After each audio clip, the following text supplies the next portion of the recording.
Sir आप कर सकते हैं कंटिन्यू।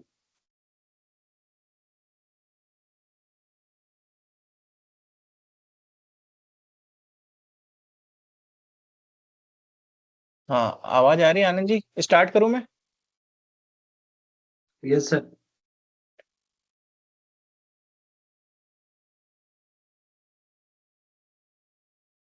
सबको विजिबल है ये?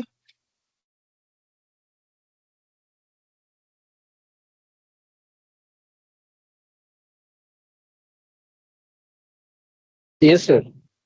It's visible. Our topic for today's class is mutual fund.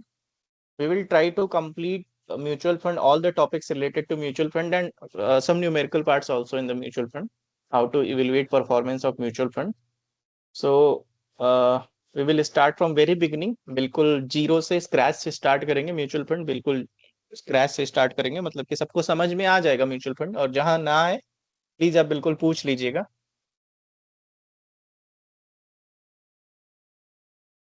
अगर मेरा पहला सवाल यही होता है म्यूचुअल फंड जब भी मैं स्टार्ट करता हूं कि is it a direct way of investment और indirect way of investment? Sir, it's indirect way of investment. Indirect way of investment, क्योंकि हमारे पास डायरेक्ट चॉइस ऑफ सिक्योरिटीज नहीं होती जहां पे हमें किसी और के ऊपर रिलाई होना पड़ता है। दैट मीन्स कि if I talk about the definition of mutual fund, I can say it's a kind of investment option where money from many investors pool together and invested in asset like stock, bonds and other securities by professional managers. ठीक है? If I talk about the workings of mutual fund, that means कि investor invest money in fund, that fund manager invest that money in different assets, and after investing different assets, that fund manager will be getting some returns, and returns will be distributed in the investors in the ratio in which they have invested earlier. ठीक बात है? अच्छा, mutual fund investment के Yes, sir. और क्या reason हो सकते हैं कि हम क्यों म्यूचुअल फंड में इन्वेस्ट करते हैं? क्योंकि सर वो आपके जो फंड है ना उसको डाइवर्सिफाई कर देता है सर, फंड को अलग अलग फंड डाइवर्सिफाई में कर देता लगाता है। दूसरी बात है। ये यस, है रिस्क कि कम हो अगर जाता अगर एक मैंने कॉन्सेप्ट बताया था वॉरेन बफेट वाला कि don't put all your eggs in the single basket, कि अंडे जो है सारे एक ही सिंगल बास्केट में मत रखो, क्योंकि अगर बकेट गिरेगा तो सारे अंडे एक बार में टूट जाएंगे। तो इससे बेटर है कि आप जो है अलग अलग जगह रखो। इन्वेस्टमेंट में भी वैसा ही काम करता है म्यूचुअल फंड में, कि सारे पैसे एक जगह अगर रखोगे तो अगर मार्केट डाउनफॉल हुआ तो सारा लॉस हो जाएगा। इससे बेहतर है कि पैसे अलग अलग जगह इन्वेस्ट किए जाएं। और म्यूचुअल फंड सेम उसी उसी वर्कलॉजी पे काम करता है कि डाइवर्सिफिकेशन उसका बेसिक प्रिंसिपल है, कि जितना भी अमाउंट आप दे रहे हो वो डिफरेंट फील्ड में इन्वेस्ट हो रहा है, not even different different security, even different fields. कि थोड़ा सा पैसा ऑटोमोबाइल सेक्टर में जा रहा है, थोड़ा सा पैसा फार्मास्यूटिकल में जा रहा है, थोड़ा सा एजुकेशनल सेक्टर में जा रहा है, और भी डिफरेंट काइंड्स ऑफ फील्ड्स में जा रहे हैं। दूसरी बात यह है कि अगर मुझे एक 1,000 रुपए का स्टॉक खरीदना है और मेरे पास सपोज 100 रुपए ही है, मैं तो वो स्टॉक नहीं खरीद पाऊंगा। लेकिन हम ये कर सकते हैं कि हम 10 लोग मिलकर आपस में 10 लोग 100-100 रुपए इकट्ठा करके 1,000 का स्टॉक खरीद सकते हैं। तो म्यूचुअल फंड भी उसी प्रिंसिपल पे काम करता है कि पैसे वो पूल करता है लोगों से और आगे स्टॉक परचेज करता है, उसके बाद जो भी रिटर्न होता है उसी रेशियो में वो वापस करता है। ठीक बात है? यहां तक समझ में आया? है। Yes sir. दूसरा, मैं कहता हूं कि mutual fund indirect way of investment है। इनडायरेक्ट वे में क्यों कह रहा हूं? क्योंकि हमारे बिहाफ पे एक इंटरमीडिएटरी है जिसको म्यूचुअल फंड ही कहते हैं, या फिर इन डेप्थ की बात करें तो एएमसी कहते हैं, एसेट मैनेजमेंट कंपनी, वो इन्वेस्ट करता है उसमें। हम डायरेक्ट सिक्योरिटी की चॉइस नहीं करते हैं। हम ये बता सकते हैं कि जो हमारे पैसे हैं वो बॉन्ड बेस्ड सिक्योरिटी में जाएंगे, इक्विटी में जाएंगे या डिबेंचर में जाएंगे, उस हिसाब से हम म्यूचुअल फंड कंपनी चूज कर सकते हैं। उसके बाद जो भी फंड मैनेजर वहां पे होगा उस एएमसी में, वो चूज करेगा कि कौन से कंपनी का शेयर लेना है, कौन से कंपनी में कितनी रेशियो की इन्वेस्टमेंट करनी है। डायरेक्ट चॉइस हमारे पास नहीं होती। डायरेक्ट चॉइस, डायरेक्ट इन्वेस्टमेंट का मतलब है कि हम डायरेक्ट शेयर खरीद रहे हैं, बॉन्ड खरीद रहे हैं, हम डायरेक्ट डिसीजन ले रहे हैं। लेकिन म्यूचुअल फंड की बात करें तो हमारा पैसा फंड मैनेजर इन्वेस्ट कर रहा है, हमारा डायरेक्ट कंट्रोल इन्वेस्टमेंट चॉइस पे नहीं होता है।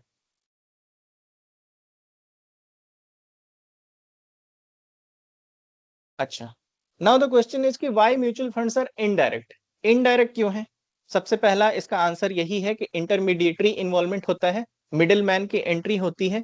मार्केट और इन्वेस्टर के बीच में एक मिडिल मैन होता है जिसको म्यूचुअल फंड कंपनी बोलते हैं या असेट मैनेजमेंट कंपनी बोलते हैं, जो हमारे बिहाफ पे पैसे मार्केट में इन्वेस्ट करती है। दूसरा प्रोफेशनल मैनेजमेंट होता है, एक्सपर्ट्स होते हैं, फंड मैनेजर्स होते हैं, वो डिसीजन लेते हैं इंस्टेड ऑफ इन्वेस्टर्स। इन्वेस्टर्स कौन है? हम लोग हैं, तो हमारे बिहाफ पे कोई और डिसीजन लेता है तो प्रोफेशनल मैनेजमेंट हमें मिलता है।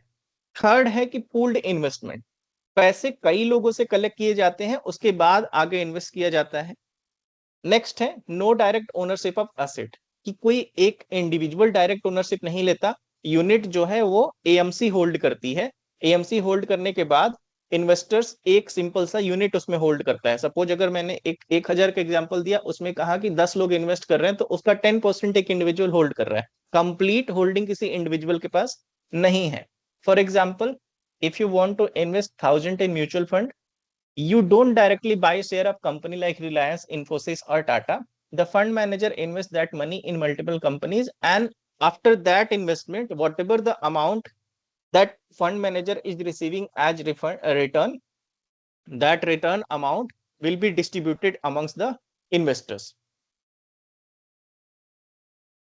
म्यूचुअल फंड के स्टार्टिंग की बात करें कि इवोल्यूशन कहां से हुआ था म्यूचुअल फंड की, तो म्यूचुअल फंड के इवोल्यूशन के लिए बहुत डिफरेंट सारे फेज हैं, जो फेज आपके लिए इंपॉर्टेंट है। First phase, second phase, third phase and fourth phase. मैंने यहाँ पे फर्दर एक फिफ्थ फेज को डिवाइड कर दिया है, डिजिटल एरा को, बट मेजरली 4 फेज ही होते हैं। मोस्टली बुक्स में आपको 4 फेज ही मिलेंगे, बट मैंने यहाँ पे डिफरेंशिएशन एक कर दिया है डिजिटल एरा का। तो सबसे पहले 1963 में यूनिट ट्रस्ट ऑफ इंडिया जो थी, गवर्नमेंट का इनिशिएटिव था with the help of RBI, कि उन्होंने म्यूचुअल फंड स्टार्ट किया था इन्वेस्टमेंट। फर्स्ट फेज, अगर हम फर्स्ट फेज की बात करें तो सबसे पहला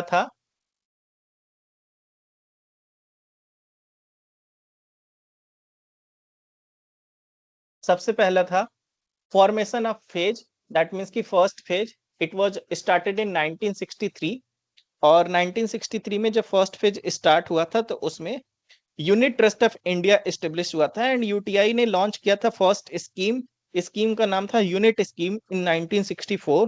for a quite long period of time UTI was the only mutual fund operating in India. And अगर कोई एक ही कंपनी मार्केट में है और बहुत टाइम तक एक ही कंपनी है, दैट मीन्स हमारे पास नहीं है, चॉइस नहीं है। अगर चॉइस नहीं है तो उसने मोनोपोली उस टाइम पे एंजॉय किया होगा, है ना। तो बिगिनिंग ऑफ म्यूचुअल फंड की बात करें तो यूटीआई से ही, यूनिट ट्रस्ट ऑफ इंडिया से ही हुई थी, एंड गवर्नमेंट ऑफ इंडिया और आरबीआई ने मिलकर स्टार्ट किया था।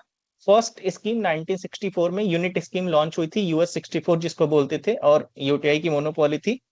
ये जो इसका मेन फोकस था, एक सेफ इन्वेस्टमेंट और स्मॉल इन्वेस्टर्स का पार्टिसिपेशन मार्केट में करने के लिए स्टार्ट किया गया था by the initiative of UTI.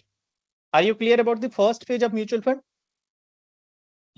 Yes Yes, sir, sir. But I believe sir that time जो सिंगल यूजर थे, इंडिविजुअल यूजर हैड पार्टिसिपेट, मतलब इन्वेस्ट बहुत नहीं कम कर थे, पाते थे ना।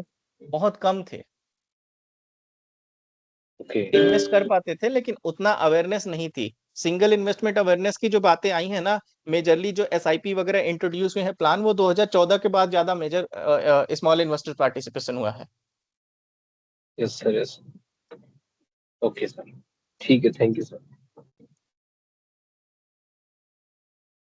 ओके, सेकेंड फेज की बात करते हैं, phase two, entry of public sector funds.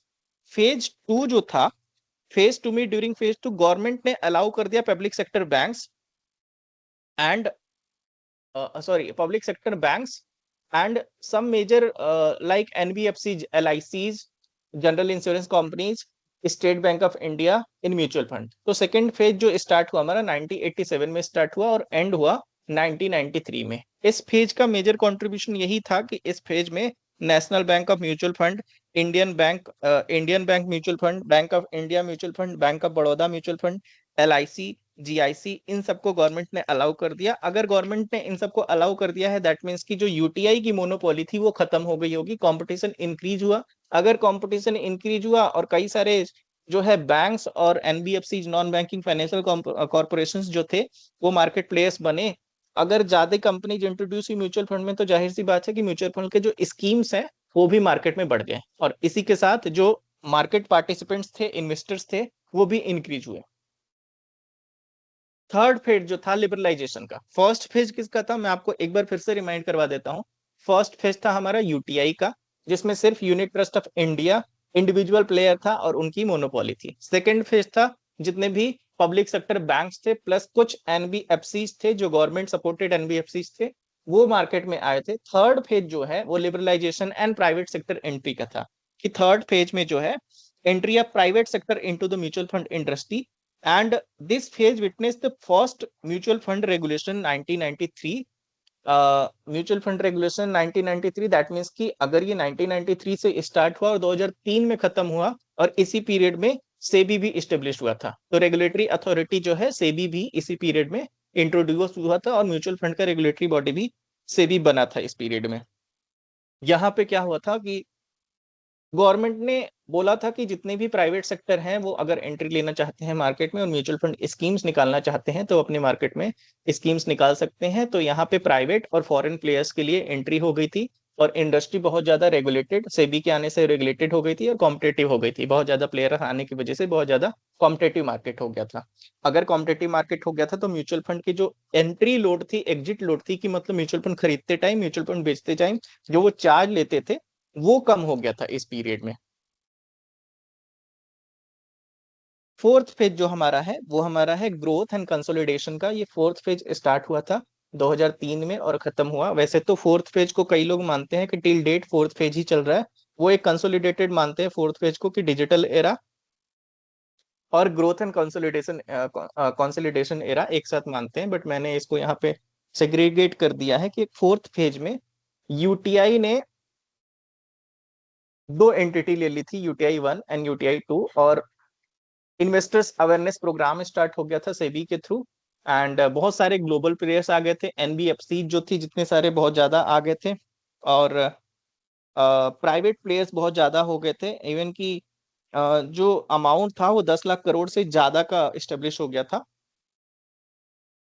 Fifth phase की बात करते हैं जिसको हमने 2014 से टिल डेट या प्रेजेंट रखा हुआ है, इसको मैंने एक्सपेंशन एंड डिजिटल एरा बोल सकते हैं। कि इसमें क्या हुआ था कि एसआईपी इंट्रोडक्शन हुआ था, डिजिटल प्लेटफॉर्म्स आ गए थे, मोबाइल एप्स आ गए थे, फाइनेंशियल इंक्लूजन इनिशिएटिव हो गया था, कैंपेन म्यूचुअल एएमएफआई का कैंपेन भी स्टार्ट हो गया था, म्यूचुअल फंड सही है जो बूस्ट कर रहा था लोगों को इन्वेस्टमेंट के लिए, अवेयरनेस अवेयरनेस बढ़ा रहा था।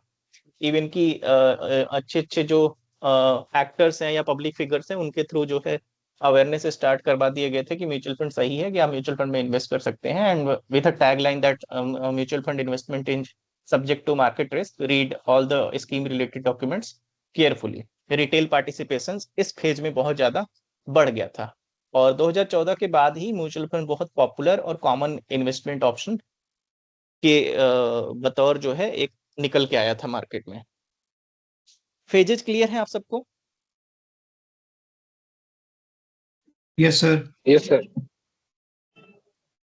अच्छा, फेजेस के बाद मैं बात करता हूँ कि सबको म्यूचुअल फंड क्लियर है कि म्यूचुअल फंड होता क्या है, तभी हम आगे यस बढ़ेंगे। Sir, yes sir. क्लियर है।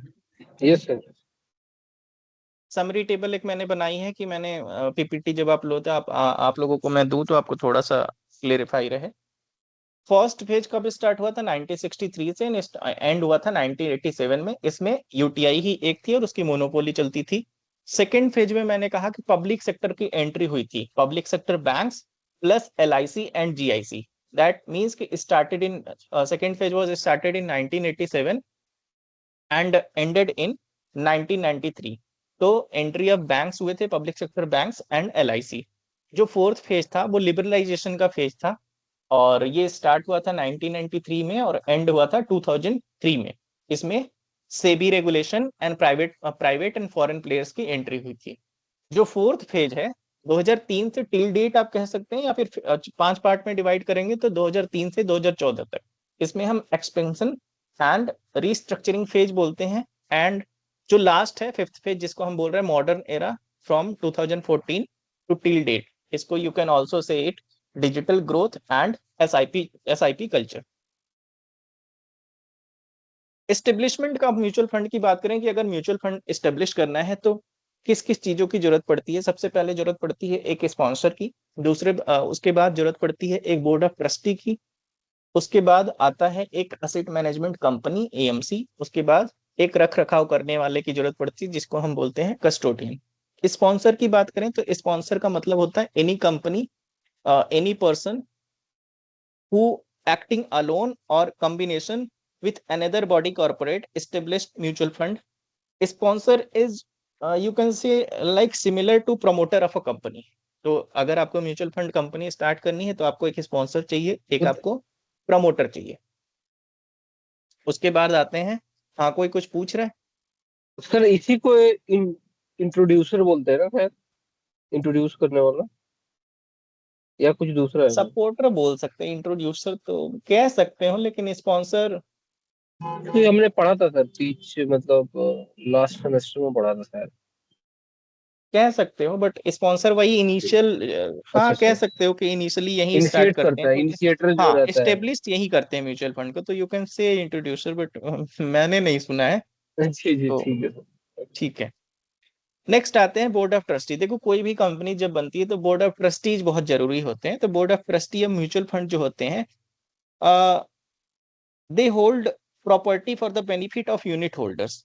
The board is wasted with general powers of superintendent and direction over asset management company. Whatever the direction will be given, that will be decided by board of trustees. After that we have to make a AMC, asset management company. You can say AMC is a company established under Companies Act 2013, and it is required to take approval of SEBI to become an AMC of mutual fund. It manages the fund of mutual funds scheme by making investment in various types of securities, and SEBI regulations required that 50% of director of AMC must be independent. At least 50% of director in any asset management company must be independent before starting while starting a mutual fund company. At the last we need a custodian. Custodian का मतलब होता है रख रखाव करने वाला।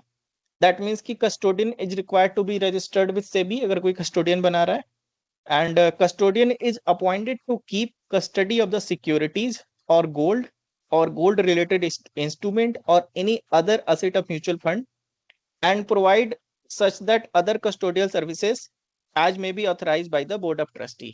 कि जितने भी स्टॉक्स हैं, स्टॉक्स के पेपर्स हैं, या फिर अदर कोई चीज अगर कस्टडी में रखना है तो with the permission of board of the trustee. तो कोई भी म्यूचुअल फंड स्टेब्लिश करना है, स्टार्ट करना है, तो इन चार चीजों की बेसिक रिक्वायरमेंट होना चाहिए कि एक स्पॉन्सर होगा, एक बोर्ड ऑफ ट्रस्टी होगा, एक एएमसी होगी जिसको सेबी अप्रूव करेगी और जिसमें 50% एटलीस्ट इंडिपेंडेंट डायरेक्टर होंगे, एंड एक कस्टोडियन होगा जो सेबी से अप्रूव होगा। क्लियर है इतना सबको? सर जो सिक्योरिटीज या फिर जो शेयर या फिर बॉन्ड जो इशू होंगे वो कस्टोडियन के नाम से इशू होंगे ना सर? Right sir? कस्टोडियन के नाम से, कंपनी के नाम से, अच्छा, कंपनी के एएमसी के नाम नाम से से। इशू होंगे। हम्म। अच्छा अच्छा। अच्छा सर, आपने लास्ट टाइम भी हमारी जो डिस्कशन हो रही थी अपने लीगल इन्वायरमेंट वाली क्लास में, तो आपने एक चीज बोली थी सर कि जो बोर्ड ऑफ ट्रस्टीज जो होते हैं वो ट्रस्टी नहीं होते हैं जो किसी ट्रस्ट के हों। बिकॉज ये क्या होता है सर कि जो भी म्यूचुअल फंड से बेनिफिट होती है उसका कुछ परसेंटेज रख के बाकी जो स्टेक होल्डर्स होते हैं उनमें उनमें डिस्ट्रीब्यूट करते हैं। तो ये सर मतलब ये थोड़ा सा नहीं नहीं, मैं जो है ना। बोर्ड ऑफ ट्रस्टी जो होते हैं ना, ये डिसीजन लेने के लिए होते हैं।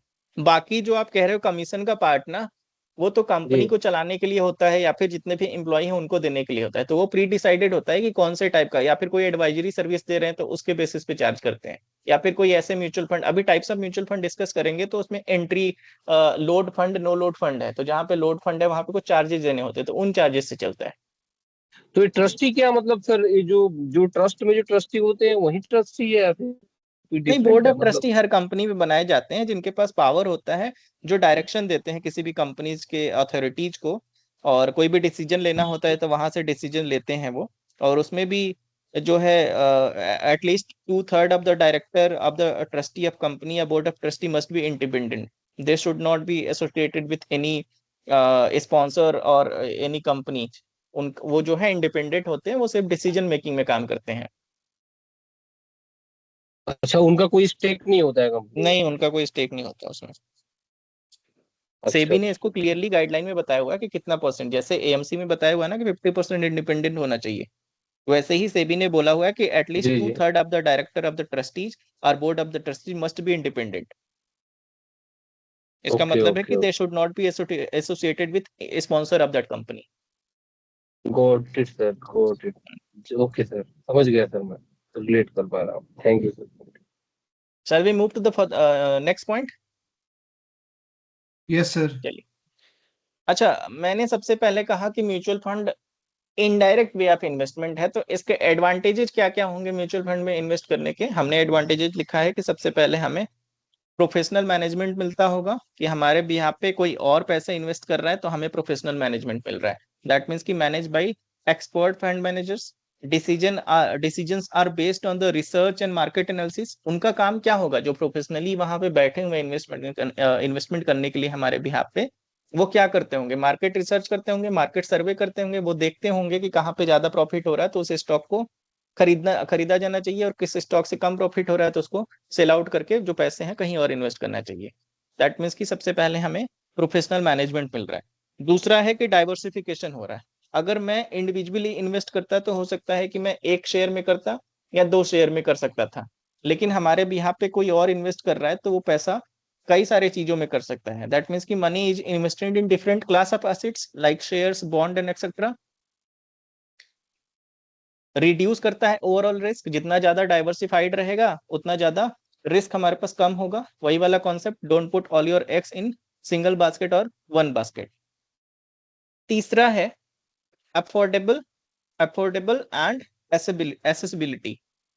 दैट मीन्स कि हम अफोर्डेबल एंड एसेसिबल इसको क्यों कह रहे हैं, कि क्या आप 100 रुपए से भी इन्वेस्टमेंट कर सकते हैं म्यूचुअल फंड में? आंसर इज यस, कि कोई अगर 100 रुपए से करना चाहे तब भी कर सकता है, कोई अगर 10 लाख से करना चाहे तब भी कर सकता है। तो अफोर्डेबल है, even you can do SIP with 100 rupees. Suitable है सारे टाइप के इन्वेस्टर्स के लिए, तो आई कैन से कि एसेसिबल है, मोबाइल से भी आप कर सकते हैं, एप्लीकेशन से, लैपटॉप से भी कर सकते हैं, डायरेक्ट बैंक के वेबसाइट से कर सकते हैं, डायरेक्ट बैंकिंग ऐप से कर सकते हैं। तो सस्ता भी है और एसेसिबल भी है।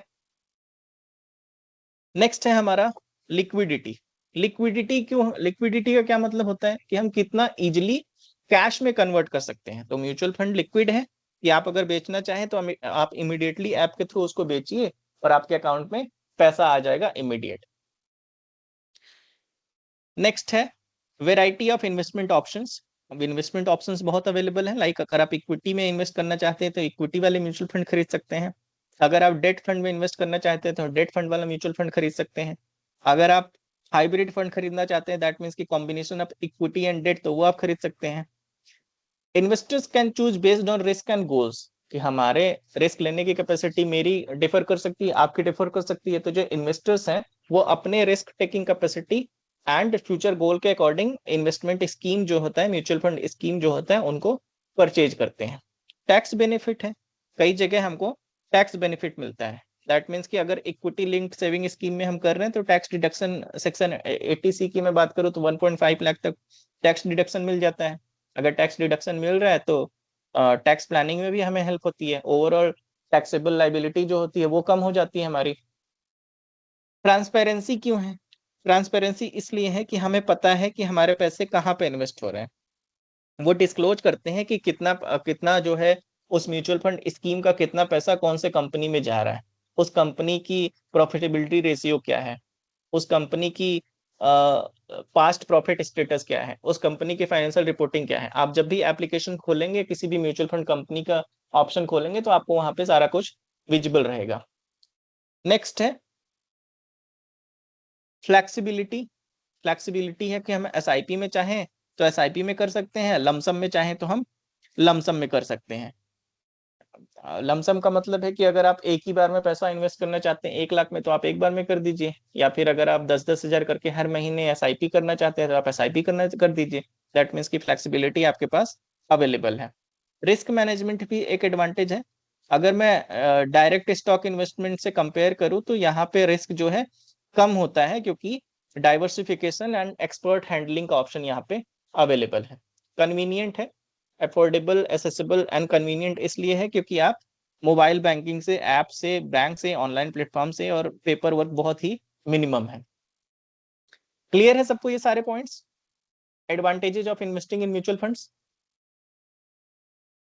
Yes sir. लिमिटेशंस क्या हो सकती हैं म्यूचुअल फंड में इन्वेस्ट अगर करने जाएं तो लिमिटेशंस क्या हो सकती हैं? पहला है, मैं आपको बता देता हूँ, no direct choice of security. ऐसा मैं क्यों कह रहा हूँ? क्योंकि हमारे भी यहाँ पे कोई और इन्वेस्टमेंट को चूज कर रहा है, हमारे भी यहाँ पे कोई और सिक्योरिटी चूज कर रहा है। कौन है जो हमारे भी यहाँ पे चूज कर रहा है? जो एक्सपर्ट मैनेजर है वहां पे, जो फंड मैनेजर है, वो हमारे भी यहाँ पे सिक्योरिटी चूज कर रहा है कि कौन से सिक्योरिटी में कितना पैसा इन्वेस्ट करना है, कौन से कंपनी में कितना पैसा इन्वेस्ट करना है। दैट मीन्स कि we don't have direct choice of securities.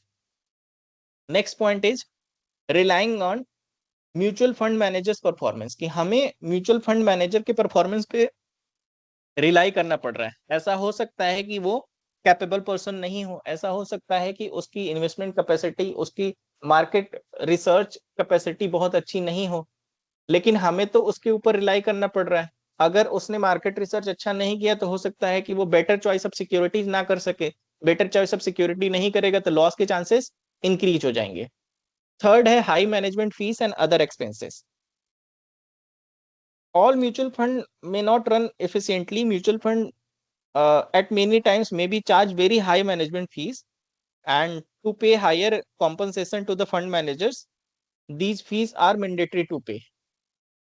तीसरा है लॉक इन पीरियड। कुछ म्यूचुअल फंड ऐसे होते हैं जो है ओपन एंडेड नहीं होते, क्लोज एंडेड होते हैं, कि उसमें लिमिटेड टाइम होता है इन्वेस्टमेंट के लिए, and after the investment you have given some 6 months और 1 year to withdraw the amount, कि उससे पहले आप विड्रॉ नहीं कर सकते, उससे पहले आप विड्रॉ करेंगे तो आपको कुछ चार्जेस देना होगा। तो अगर किसी भी म्यूचुअल फंड में लॉक इन पीरियड है, इसका मतलब है कि आपकी लिक्विडिटी वहां पे खत्म हो गई है। नेक्स्ट है no guaranteed return. Return depend करता है मार्केट परफॉर्मेंस पे, specially in equity fund return जो है बहुत ज्यादा फ्लक्चुएट करता है। अगर आप फिक्स्ड इनकम चाहते हैं और इक्विटी में आपने इन्वेस्ट किया है तो रिटर्न पोटेंशियल बहुत ज्यादा नहीं है, क्योंकि इक्विटी इन्वेस्टमेंट कभी भी फिक्स्ड रिटर्न की बात नहीं करता है। ओवर डाइवर्सिफिकेशन, कई बार ओवर डाइवर्सिफिकेशन जो होता है ना, उससे लॉस के चांसेस बढ़ जाते हैं। I can say too much diversification can reduce the potential of high return. Profit from strong performing asset may be get diluted. जो बहुत ज्यादा अच्छा परफॉर्म कर रहे हैं, हो सकता है कि वहां पे इन्वेस्टमेंट कम गई हो, और जो बहुत ज्यादा लॉस कर रहे हैं और उसमें भी इन्वेस्टमेंट के कुछ पार्ट चले गए हैं, तो जहां से बहुत ज्यादा हाई रिटर्न के चांसेस थे वो भी डाइल्यूट हो गया है। Performance are not always consistent. Performance mutual fund में हमेशा कंसिस्टेंट नहीं होते। दैट मीन्स की पास्ट परफॉर्मेंस कभी भी गारंटी नहीं करता फ्यूचर रिटर्न की, एंड फंड के जो परफॉर्मेंस है वो वरी करते हैं। तो अभी आपने देखा होगा कि SBI SIP बहुत अच्छा कर रही है, कभी SBI PSU बहुत अच्छा कर रही है, कभी क्वांट स्मॉल स्मॉल कैप बहुत अच्छा कर रहा है, कभी ICIC स्मॉल कैप अच्छा कर रहा है। दैट मीन्स की परफॉर्मेंस हमेशा कंसिस्टेंट नहीं रहता है। टैक्स लाइबिलिटी भी है कि अगर आपको म्यूचुअल फंड से गेन होता है तो कैपिटल गेन टैक्स अप्लाई होता है, आपको टैक्स देना पड़ेगा। अगर डिविडेंड मिल रहा है तो डिविडेंड इनकम जो होता है वो भी टैक्सेबल होता है। हिडन रिस्क भी अवेलेबल होते हैं, कि अगर फंड मैनेजमेंट जो है उसका फंड मैनेजमेंट पुअर है तो आपको कुछ चार्जेस देने होंगे। अगर सेक्टर स्पेसिफिक रिस्क है तो वो आपको नहीं बताएंगे। दैट मीन्स कि किसी पर्टिकुलर सेक्टर में ही सारा पैसा इन्वेस्ट कर दिया तो वो सेक्टर अगर डाउनफॉल पे जाएगी तो सारा पैसा नीचे गिरने के चांसेस हैं। लिमिटेशंस क्लियर है, एडवांटेजेस एंड लिमिटेशंस क्लियर है सबको? Yes sir. Yes sir. Yes sir. अब हम बात करते हैं म्यूचुअल फंड स्कीम्स की। हम जब मार्केट में इन्वेस्ट करने जाएंगे तो हमारे पास बहुत सारे म्यूचुअल फंड स्कीम्स अवेलेबल होंगे according to our financial goal, according to our risk level, according to time horizon of investment. कोई शॉर्ट टर्म करना चाहता है, कोई लॉन्ग टर्म करना चाहता है। अगर मैं शॉर्ट टर्म इन्वेस्टमेंट करना चाहता हूँ दैट मीन्स कि जितने भी मनी मार्केट इंस्ट्रूमेंट्स अवेलेबल हैं मैं उसमें करूंगा। अगर मैं लॉन्ग टर्म इन्वेस्टमेंट करना चाहता हूँ तो जितने कैपिटल मार्केट इंस्ट्रूमेंट्स अवेलेबल हैं उसमें करूंगा। तो हमने जो है म्यूचुअल फंड स्कीम को तीन तीन कैटेगरी में डिवाइड किया है। पहला on the basis of structure, majorly यही है, on the basis of structure. दूसरा इन्वेस्टमेंट ऑब्जेक्टिव, एंड तीसरा अदर रखा हुआ हमने जिसमें छोटे छोटे स्कीम्स आते हैं। On the basis of structure की बात करूं तो मेरे पास 3 स्कीम होते हैं, open ended, close ended and combination of both open plus close, जिसको हम बोलते हैं interval scheme. On the basis of investment objectives हमारे पास 4 स्कीम्स अवेलेबल हैं, इनकम स्कीम, ग्रोथ स्कीम, दोनों को कॉम्बिनेशन जिसको हम बोलते हैं balanced scheme, and money market scheme. Others की अगर मैं बात करूं तो हमारे पास कई सारे छोटे छोटे जितने भी अवेलेबल हैं, like tax saving, sector, index, ethical funds, SIP, वो सारे अदर्स में हम लेके चलते हैं। सबसे पहले on the basis of structure की अगर मैं बात करूं तो पहला है ओपन एंडेड। ओपन एंडेड का मतलब होता है कि आप कभी भी स्टॉक खरीद सकते हैं और कभी भी आप स्टॉक बेच सकते हैं, कोई भी फिक्स्ड मैच्योरिटी नहीं होता और लिक्विडिटी इसकी बहुत ज्यादा होती है। क्लोज एंडेड स्कीम की मैं बात करूं तो यहाँ पे आप एक फिक्स्ड मैच्योरिटी पीरियड होता है, एक फिक्स्ड टाइम पीरियड गिवन होता है जहां पे आप खरीद सकते हैं और बेच सकते हैं। अगर फिक्स टाइम पीरियड होगा, दैट मीन्स कि फिक्स टाइम पीरियड है खरीदने का और फिक्स टाइम पीरियड है मैच्योरिटी का, इसका मतलब है कि आपकी लिक्विडिटी खत्म हो जाएगी, तो लिक्विडिटी यहाँ पे बहुत ही लिमिटेड होती है। एंड यूनिट जो है वो रिडीम होंगे मैच्योरिटी के बाद ही। अगर आप मैच्योरिटी से पहले रिडीम करते हो, सेल करते हो, तो आपको कुछ चार्जेस देने होंगे। जो इंटरवल स्कीम है, मैंने कहा कि interval scheme is the combination of both open ended plus close ended. Open ended में जैसे साल भर हमेशा खुला रहता है, क्लोज एंडेड में एक गिवन टाइम पीरियड होता है, उसमें ही आप परचेज कर सकते हो। ये कॉम्बिनेशन है अगर दोनों का, तो हम इसमें बीच में टाइम देंगे कि आप जो है, हमने हर क्वार्टर में टाइम दिया हुआ है 10 दिन का या 5 दिन का या 2 दिन का, उस बीच में आप चाहो तो अपने जो स्टॉक्स हैं वो रिडीम कर सकते हो, या फिर ओपन है परचेज और सेल के लिए। Is this clear to everyone? On the basis of structure, we have 3 schemes: mutual fund, open-ended scheme, closed-ended schemes, and interval schemes. Yes, sir, clear है. Hmm. If I talk about differentiation between open-ended and closed-ended, I can say the basis of difference. First, initial subscription. That means कि in case of open-ended, open-ended is available for subscription throughout the year, and in case of closed-ended scheme is available for subscription during a specific given time period. In case of maturity, on the basis of maturity, if I talk about open-ended scheme, open-ended do not have any fixed maturity period, but in case of closed-ended, we have some stipulated maturity period.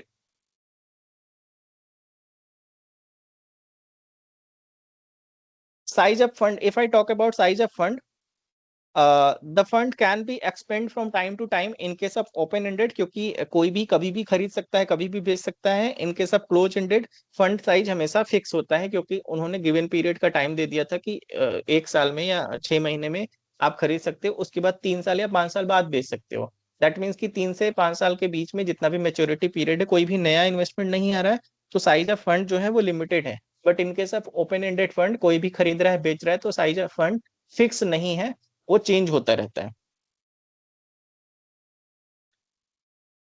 उसके बाद हमारा आता है load fund and no load fund. Load fund वो होते हैं जहां पे एंट्री और एग्जिट चार्जेज आपको देना होता है, वो हमारा लोड फंड होता है। एंड नो लोड फंड वो होता है जहां पे आपको कोई भी चार्जेज नहीं देने होते हैं। उसके बियॉन्ड कुछ डोमेस्टिक फंड्स होते हैं, कुछ ऑफशोर फंड होते हैं।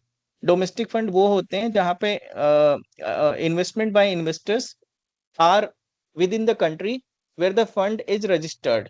Most of the mutual funds are India are domestic funds. Offshore mutual funds क्या होते हैं? जो open subscription के लिए हैं। That means कि foreign investors can also invest their money in those mutual fund company and in those mutual fund in that country. चलो, on the basis of investment objective हम बात करते हैं। On the basis of investment objective हमारे पास growth scheme है, and income scheme है, and balanced scheme है, या हाइब्रिड स्कीम जिसको हम बोलते हैं। एक बात आप मुझे बताना कि सबसे ज्यादा रिस्की इन्वेस्टमेंट कौन सा होता है, इक्विटी या debt? Equity, sir. Equity equity risky क्यों होता है? क्योंकि उसमें अगर कंपनी परफॉर्म नहीं कर रही है, कंपनी का लॉस में चली गई, तो फिर आपका वैल्यू गिर जाएगा। डेट में तो क्या इंटरेस्ट मिलना ही है आपको। इक्विटी सर, शेयर वो होल्डर fixed जो obligation नहीं है, होता सर, है वो equity हम चार्ज कहते हैं. अगेंस्ट प्रॉफिट होता है। हाँ, क्या कह रहे हैं आप, एक बार फिर से बताइए, सुना नहीं मैंने। मैंने कहा इक्विटी का जो डिविडेंड होता है वो चार्ज अगेंस्ट प्रॉफिट होता है। तो जब चार्ज प्रॉफिट अगेंस्ट हुआ प्रॉफिट तो होता मिलेगा, नहीं प्रॉफिट नहीं हुआ हुआ तो तो नहीं मिलेगा, मिलेगा। नहीं हुआ सर, तो नहीं मिलेगा। ऑब्लिगेशन नहीं है, सर.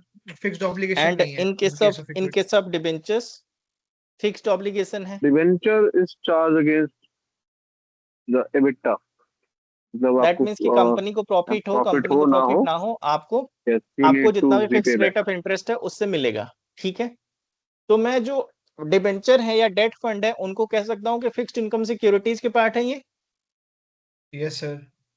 है ना। Yes, sir. और इक्विटी में जो है प्रॉफिट बहुत ज्यादा भी हो सकता, अनलिमिटेड भी हो सकता है, और लॉस भी हो सकता है, नहीं भी हो सकता है। ठीक बात है। तो इक्विटी बहुत ज्यादा रिस्की है, तो more the risk more the gain वाला कॉन्सेप्ट यहाँ अप्लाई होता है, और सबसे ज्यादा रिस्की इक्विटी शेयर है। ठीक है, तो इक्विटी शेयर में कैपिटल एप्रिसिएशन के चांसेस बहुत ज्यादा होते हैं, और एम अगर कोई इक्विटी शेयर ले रहा है तो एम यही होता है कि उसको कैपिटल एप्रिसिएशन देखना है कि आज शेयर की प्राइस 100 है तो हो सकता है फ्यूचर में 1000 हो जाएंगे। लेकिन कोई भी डेट लेता है, डेट सिक्योरिटी लेता है, तो वो फिक्स्ड इनकम सोच के लेता है कि फिक्स्ड रेट ऑफ इंटरेस्ट से आपको फिक्स्ड इनकम मिलता रहेगा। अगर म्यूचुअल फंड में मैं ग्रोथ स्कीम की बात करूं, तो ग्रोथ स्कीम वाले जो म्यूचुअल फंड होते हैं ना, वो सारा पैसा अपना इक्विटी शेयर में इन्वेस्ट करते हैं कंपनीज के। उनका मेन एम क्या है? कैपिटल एप्रिसिएशन और हाई रिस्क और हाई रिटर्न को वो लेके चलते हैं। क्लियर है सबको ग्रोथ स्कीम? Yes sir. और दूसरा अगर मैं बात करूं इनकम फंड की, इनकम फंड अपना मोस्टली पैसा फिक्स्ड इनकम सिक्योरिटीज में लगाते हैं, और उनका मेन फोकस होता है स्टेबल एंड रेगुलर इनकम। वो हाई रिस्क को लेके नहीं चलते, medium risk and medium return को लेके चलते हैं, या यू कैन से लो रिस्क एंड लो रिटर्न को लेके चलते हैं। बैलेंस्ड स्कीम या हाइब्रिड स्कीम जो है वो combination of both equity and date का, कि 50% पैसा इक्विटी में लगा रहे हैं, 50% पैसा डेट में लगा रहे हैं। दैट मीन्स कि थोड़ा सा आपको कैपिटल एप्रिसिएशन के चांसेस रहे, और थोड़ा सा आपको रेगुलर या फिर फिक्स्ड इनकम के भी चांसेस रहे। इसमें रिस्क लेवल हम मॉडरेट और रिटर्न लेवल भी मॉडरेट मान के चलते हैं। जैसे कई बार एग्जाम में आ जाता है एक्सप्लेन ग्रोथ फंड, वैसे ही आ जाएगा explain equity fund scheme. Equity fund scheme and growth fund scheme दोनों सेम होता है। कई बार क्वेश्चन आ जाता है कि आप डेट फंड स्कीम बताइए, debt fund scheme and income fund scheme both are same. वैसे ही आता है हमारे पास gilt funds, gilt fund scheme. Gilt fund क्या होता है, कोई बताएगा? गिल्ट फंड किसको बोलते हैं?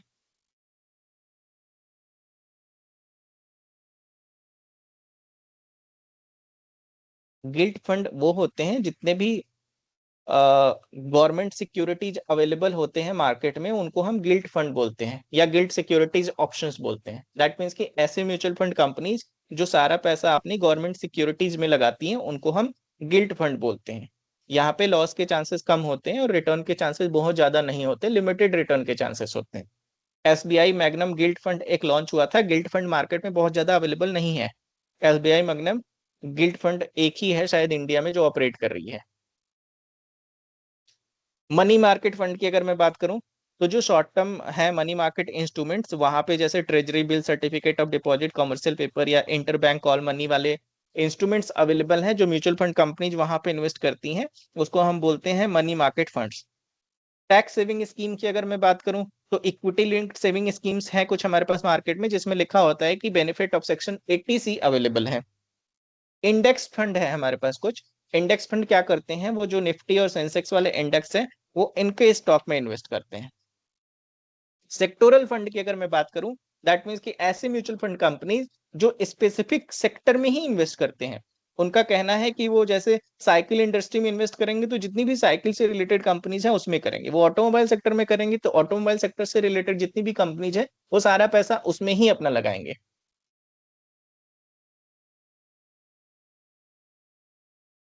क्लियर है आपको ये? एक एथिकल Yes, फंड sir. होता है। एथिकल फंड के बारे में पता है किसी को क्या होता है?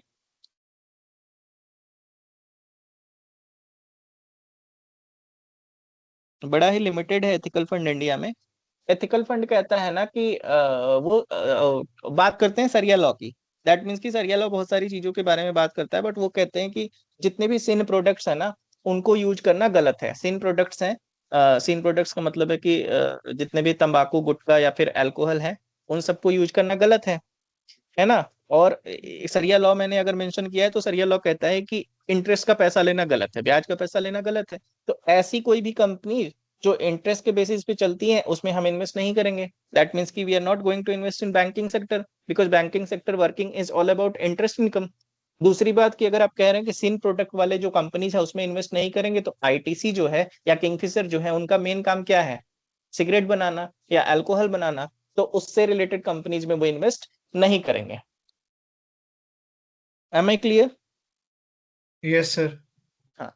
बेस्ड ऑन रिस्क लेवल अगर मैं बात करूं तो रिस्क लेवल पे हमारे पास लो रिस्क लेवल के इन्वेस्टमेंट ऑप्शंस जो हैं, तो हम मैं कह सकता हूं कि जितने भी डेट इन्वेस्टमेंट है या फिर इनकम बेस्ड इन्वेस्टमेंट है या लिक्विड फंड इन्वेस्टमेंट ऑप्शन है, वो लो रिस्क इन्वेस्टमेंट ऑप्शन के पार्ट है। जितने भी मीडियम रिस्क इन्वेस्टमेंट ऑप्शन की अगर मैं बात करूं तो मीडियम रिस्क क्या हो सकता है, combination of both equity plus debt, that means की talking about hybrid funds. High risk की बात करूं that is talking about growth fund और इक्विटी फंड्स। ELSS हमने बात कर लिया कि जिसमें सेक्शन 80C का बेनिफिट अवेलेबल होता है और सम लॉक इन पीरियड अवेलेबल होता है। सेक्टोरल या थेमेटिक फंड जिसमें स्पेसिफिक सेक्टर में हम इन्वेस्ट करते हैं, साइकिल के एग्जांपल लिया या फिर ऑटोमोबाइल का एग्जांपल लिया।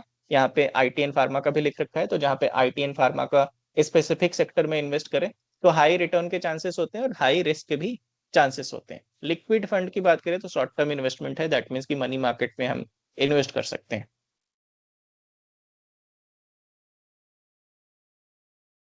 अदर पॉपुलर फंड की हमने बात की कि इंडेक्स जो फंड है जो सेंसेक्स और निफ्टी के इंडेक्स पे इन्वेस्ट करता है।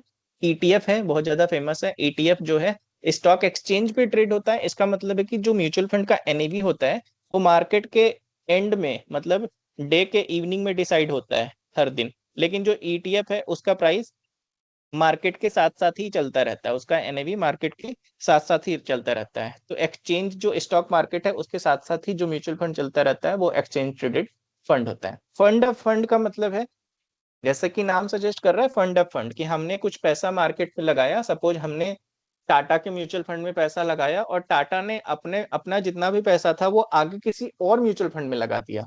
तो हमने जो पैसा लगाया उसने डाइवर्सिफिकेशन करके ऑलरेडी लगाया, फिर उसने किसी और म्यूचुअल फंड में लगाया तो उसने और डाइवर्सिफिकेशन कर दिया होगा। तो डाइवर्सिफिकेशन मल्टीप्लाई बाय डाइवर्सिफिकेशन, तो बहुत ज्यादा ही डाइवर्सिफिकेशन हो जाता है फंड ऑफ फंड के केस में।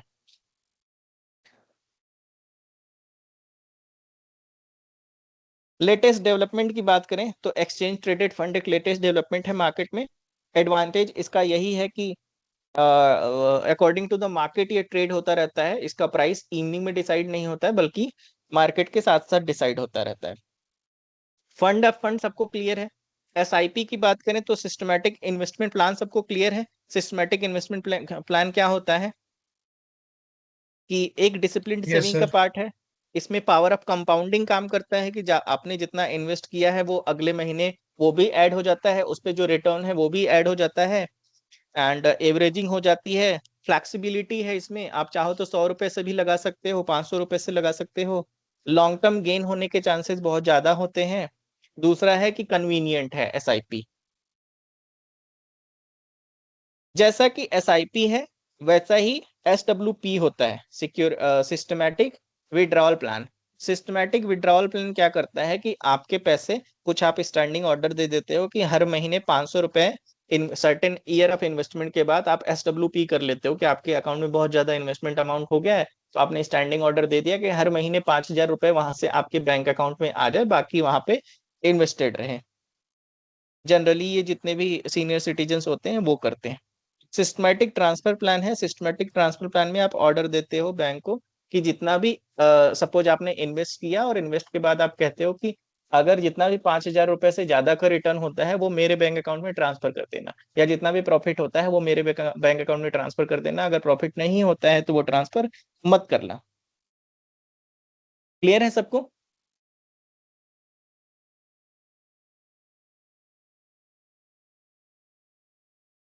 अगर सिस्टमेटिक ट्रांसफर प्लान की बात करूं तो इसमें कुछ पार्ट और होते हैं। जैसे मैंने कहा कि हम या तो ऑर्डर देते हैं सिस्टमेटिक ट्रांसफर प्लान का कि फिक्स्ड STP होना चाहिए कि 5,000 रुपए हर महीने ट्रांसफर करना है, या फिर मैं ये ऑर्डर दे दूं कैपिटल एप्रिसिएशन STP कि जितना हमारा कैपिटल एप्रिशिएट हो रहा है मार्केट में वो मेरे पास ट्रांसफर आना चाहिए। अगर कैपिटल एप्रिसिएशन नहीं हो रहा है तो सिस्टमेटिक ट्रांसफर नहीं होना चाहिए मेरे अकाउंट में।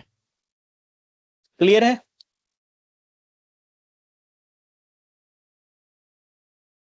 On the basis of structure, I hope सबको क्लियर होगा। Open ended, close ended, interval schemes on the basis Yes, sir. on the basis of investment objective, growth scheme, equity scheme, income scheme or debt scheme, balanced scheme, hybrid scheme.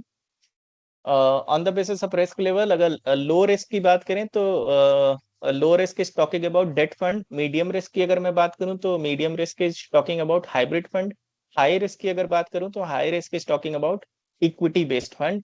Tax saving scheme, ELSS, equity linked saving scheme जिसको बोलते हैं, ATC का option available होता है. Sectoral और thematical fund की अगर मैं बात करूं, दैट मीन्स की this fund is talking about investing in any specific sector like IT, pharmaceutical, automobile. Liquidity fund की बात करें या लिक्विड फंड की बात करें तो जहां पे easily conversion in cash available हो, that must be talking about open ended mutual funds and talking about short term investment and which have very low risk and high liquid potential.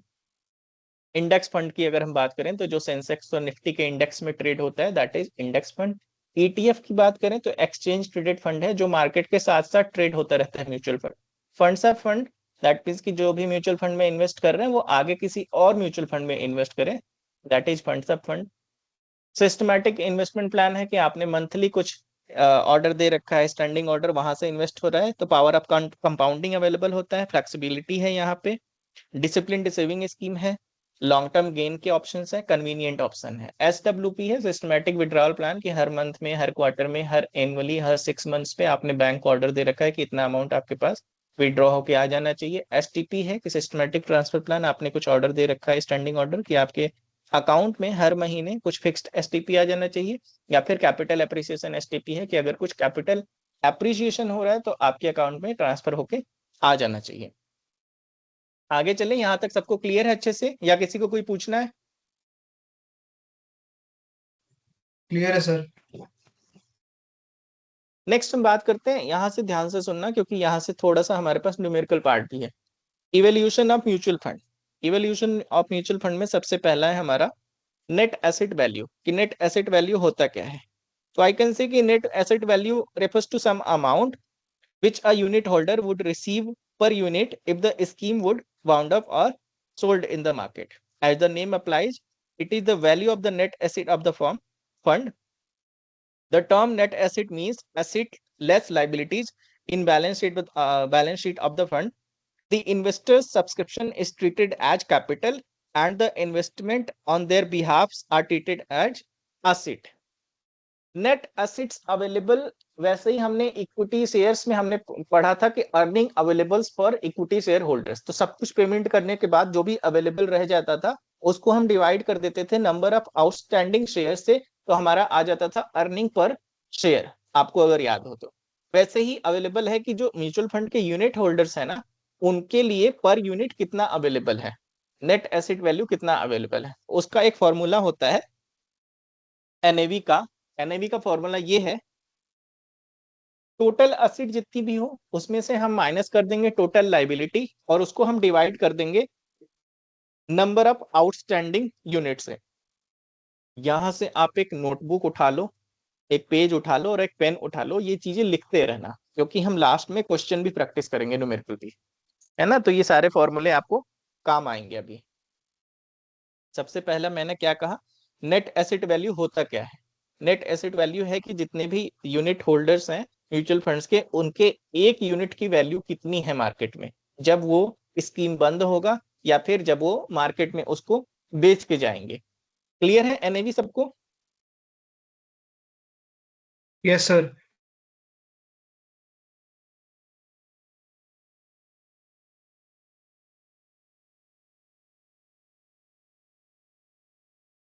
Sir हाँ जी. इसमें जो आपने लिखा है sir, NAV total assets minus total liabilities divided by number of outstanding अरे units, ये ना actually मैं बता रहा हूँ इसको ना, total bracket. Asset minus total liability, यहाँ ब्रैकेट होना चाहिए था. इसके हाँ नीचे अंडरलाइन करके करना था, वो हुआ नहीं मुझसे इसमें पावर पॉइंट में, इसलिए है. आप समझ गए? ये जो टोटल अब asset minus total liability whole divided by number of outstanding unit है, या फिर इसको हाँ ब्रैकेट मैं लगा दूंगा. हाँ, ब्रैकेट सबसे बेस्ट है. हाँ तो हाँ, यही है. इसको मैं चेंज कर दूंगा अभी.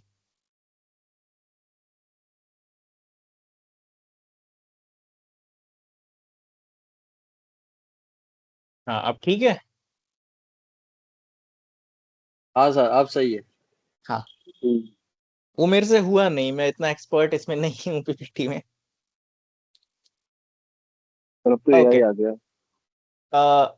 नेट एसेट यहाँ पे क्या होगा, जितने भी मार्केट वैल्यू होगी इन्वेस्टमेंट की जो मार्केट वैल्यू होगी उससे होगा, जहां पे इन्वेस्ट हुआ है उससे नहीं होगा, प्लस जितने रिसीवेबल्स होंगे, प्लस एक्रूड इनकम अगर कुछ है तो वो होंगे, प्लस अदर एसेट्स अगर हैं कुछ वो होगा। जितने भी, कहने का मतलब है जितने भी एसेट्स हैं, जितने भी इनकम वाली चीजें हैं वो सारे ऐड कर दो, जितने भी एक्सपेंसेस है, एक्रूड हो, पेबल है, अदर लाइबिलिटीज है, सब कुछ माइनस कर दो, जो भी बच जाएगा नंबर ऑफ आउटस्टैंडिंग यूनिट से डिवाइड कर दो, आपका एनएवी कैलकुलेट होके आ जाएगा। क्लियर है सबको? यस सर, क्लियर है। नेक्स्ट है cost incurred by mutual fund. I can say कि in mutual fund company cost बहुत सारे होते हैं, जैसे लॉन्ग टर्म इन्वेस्टमेंट है तो उसमें कुछ कॉस्ट लगते हैं। तो cost of the mutual fund है, उनके दो कंपोनेंट हैं।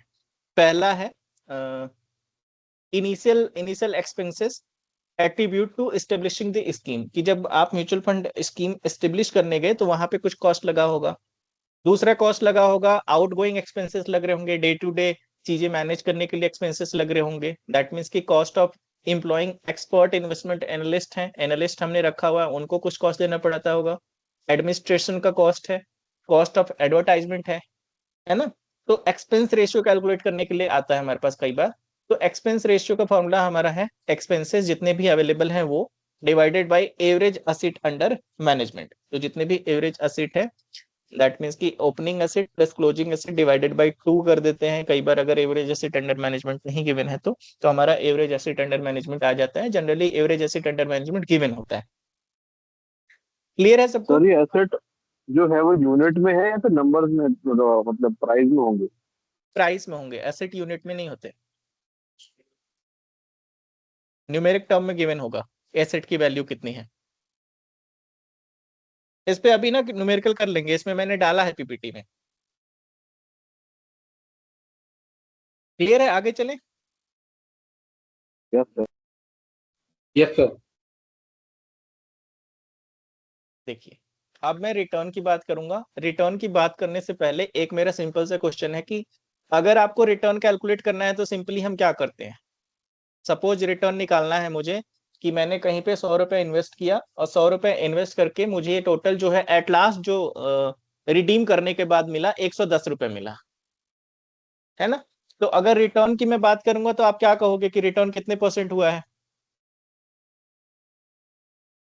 10%। Yes sir. है। तो वैसे ही म्यूचुअल फंड में होता है। म्यूचुअल फंड में रिटर्न कौन कौन से फॉर्म में हो सकता है? डिविडेंड के फॉर्म में प्लस कैपिटल गेन के फॉर्म में, यही हो सकता यस सर। है ना। तो पहला हो गया dividend plus capital gain plus NAV one, का मतलब है कि NAV at the end of the year while selling out the NAV, और you can say while winding up of the mutual fund. And NAV zero का मतलब है at the beginning of the investment, कि जब आप beginning करने गए थे तब एनएवी कितने का था, divided by NAV zero. NAV zero वही है at the beginning of the year. Clear है? मल्टीप्लाई बाय 100 कर देंगे तो आपका रिटर्न कैलकुलेट होके आ जाएगा। मतलब सर ये सर सिंपल है म्यूचुअल फंड सिंपल रिटर्न। तो सर म्यूचुअल फंड डेट वाली चीजों में नहीं लगाया जाता क्या? नहीं, डेट वाली चीजों में लगाया जाता है, तो अगर डेट वाली चीजों में लगाओगे तो यहाँ डिविडेंड की जगह इंटरेस्ट हो जाएगा। अच्छा, तो दोनों ऐड हो सकते हैं ना, डिविडेंड प्लस इंटरेस्ट? हाइब्रिड रहेगा तो दोनों ऐड हो जाएंगे, ओके। है ना। लिखा हुआ डिविडेंड है, आप उसको इंटरेस्ट कर लीजिए। मतलब sir in other words we can say कि जितना हमारा कमाई सर उससे हुआ डिवाइड बाय हुआ जो whether in the form of capital gain, whether in the form of dividend, whether in the form of interest, and this can also be in the minus। Capital gain है तो capital loss भी हो सकता है। Definitely sir आओ into हाँ, 100 simple math है। Multiply by 100। हाँ, आपने जितना इनिशियल अमाउंट रखा है उसी के बेसिस पे तो परसेंटेज निकालेंगे ना। तो सिंपल ये रिटर्न है। ये शेयर में भी होता है, हमने शेयर में भी ऐसा, अगर फिक्स्ड इनकम सिक्योरिटीज आप पढ़ रहे होंगे तो वहां भी है। हम्म, ठीक है सर आगे एक चले। Yes sir.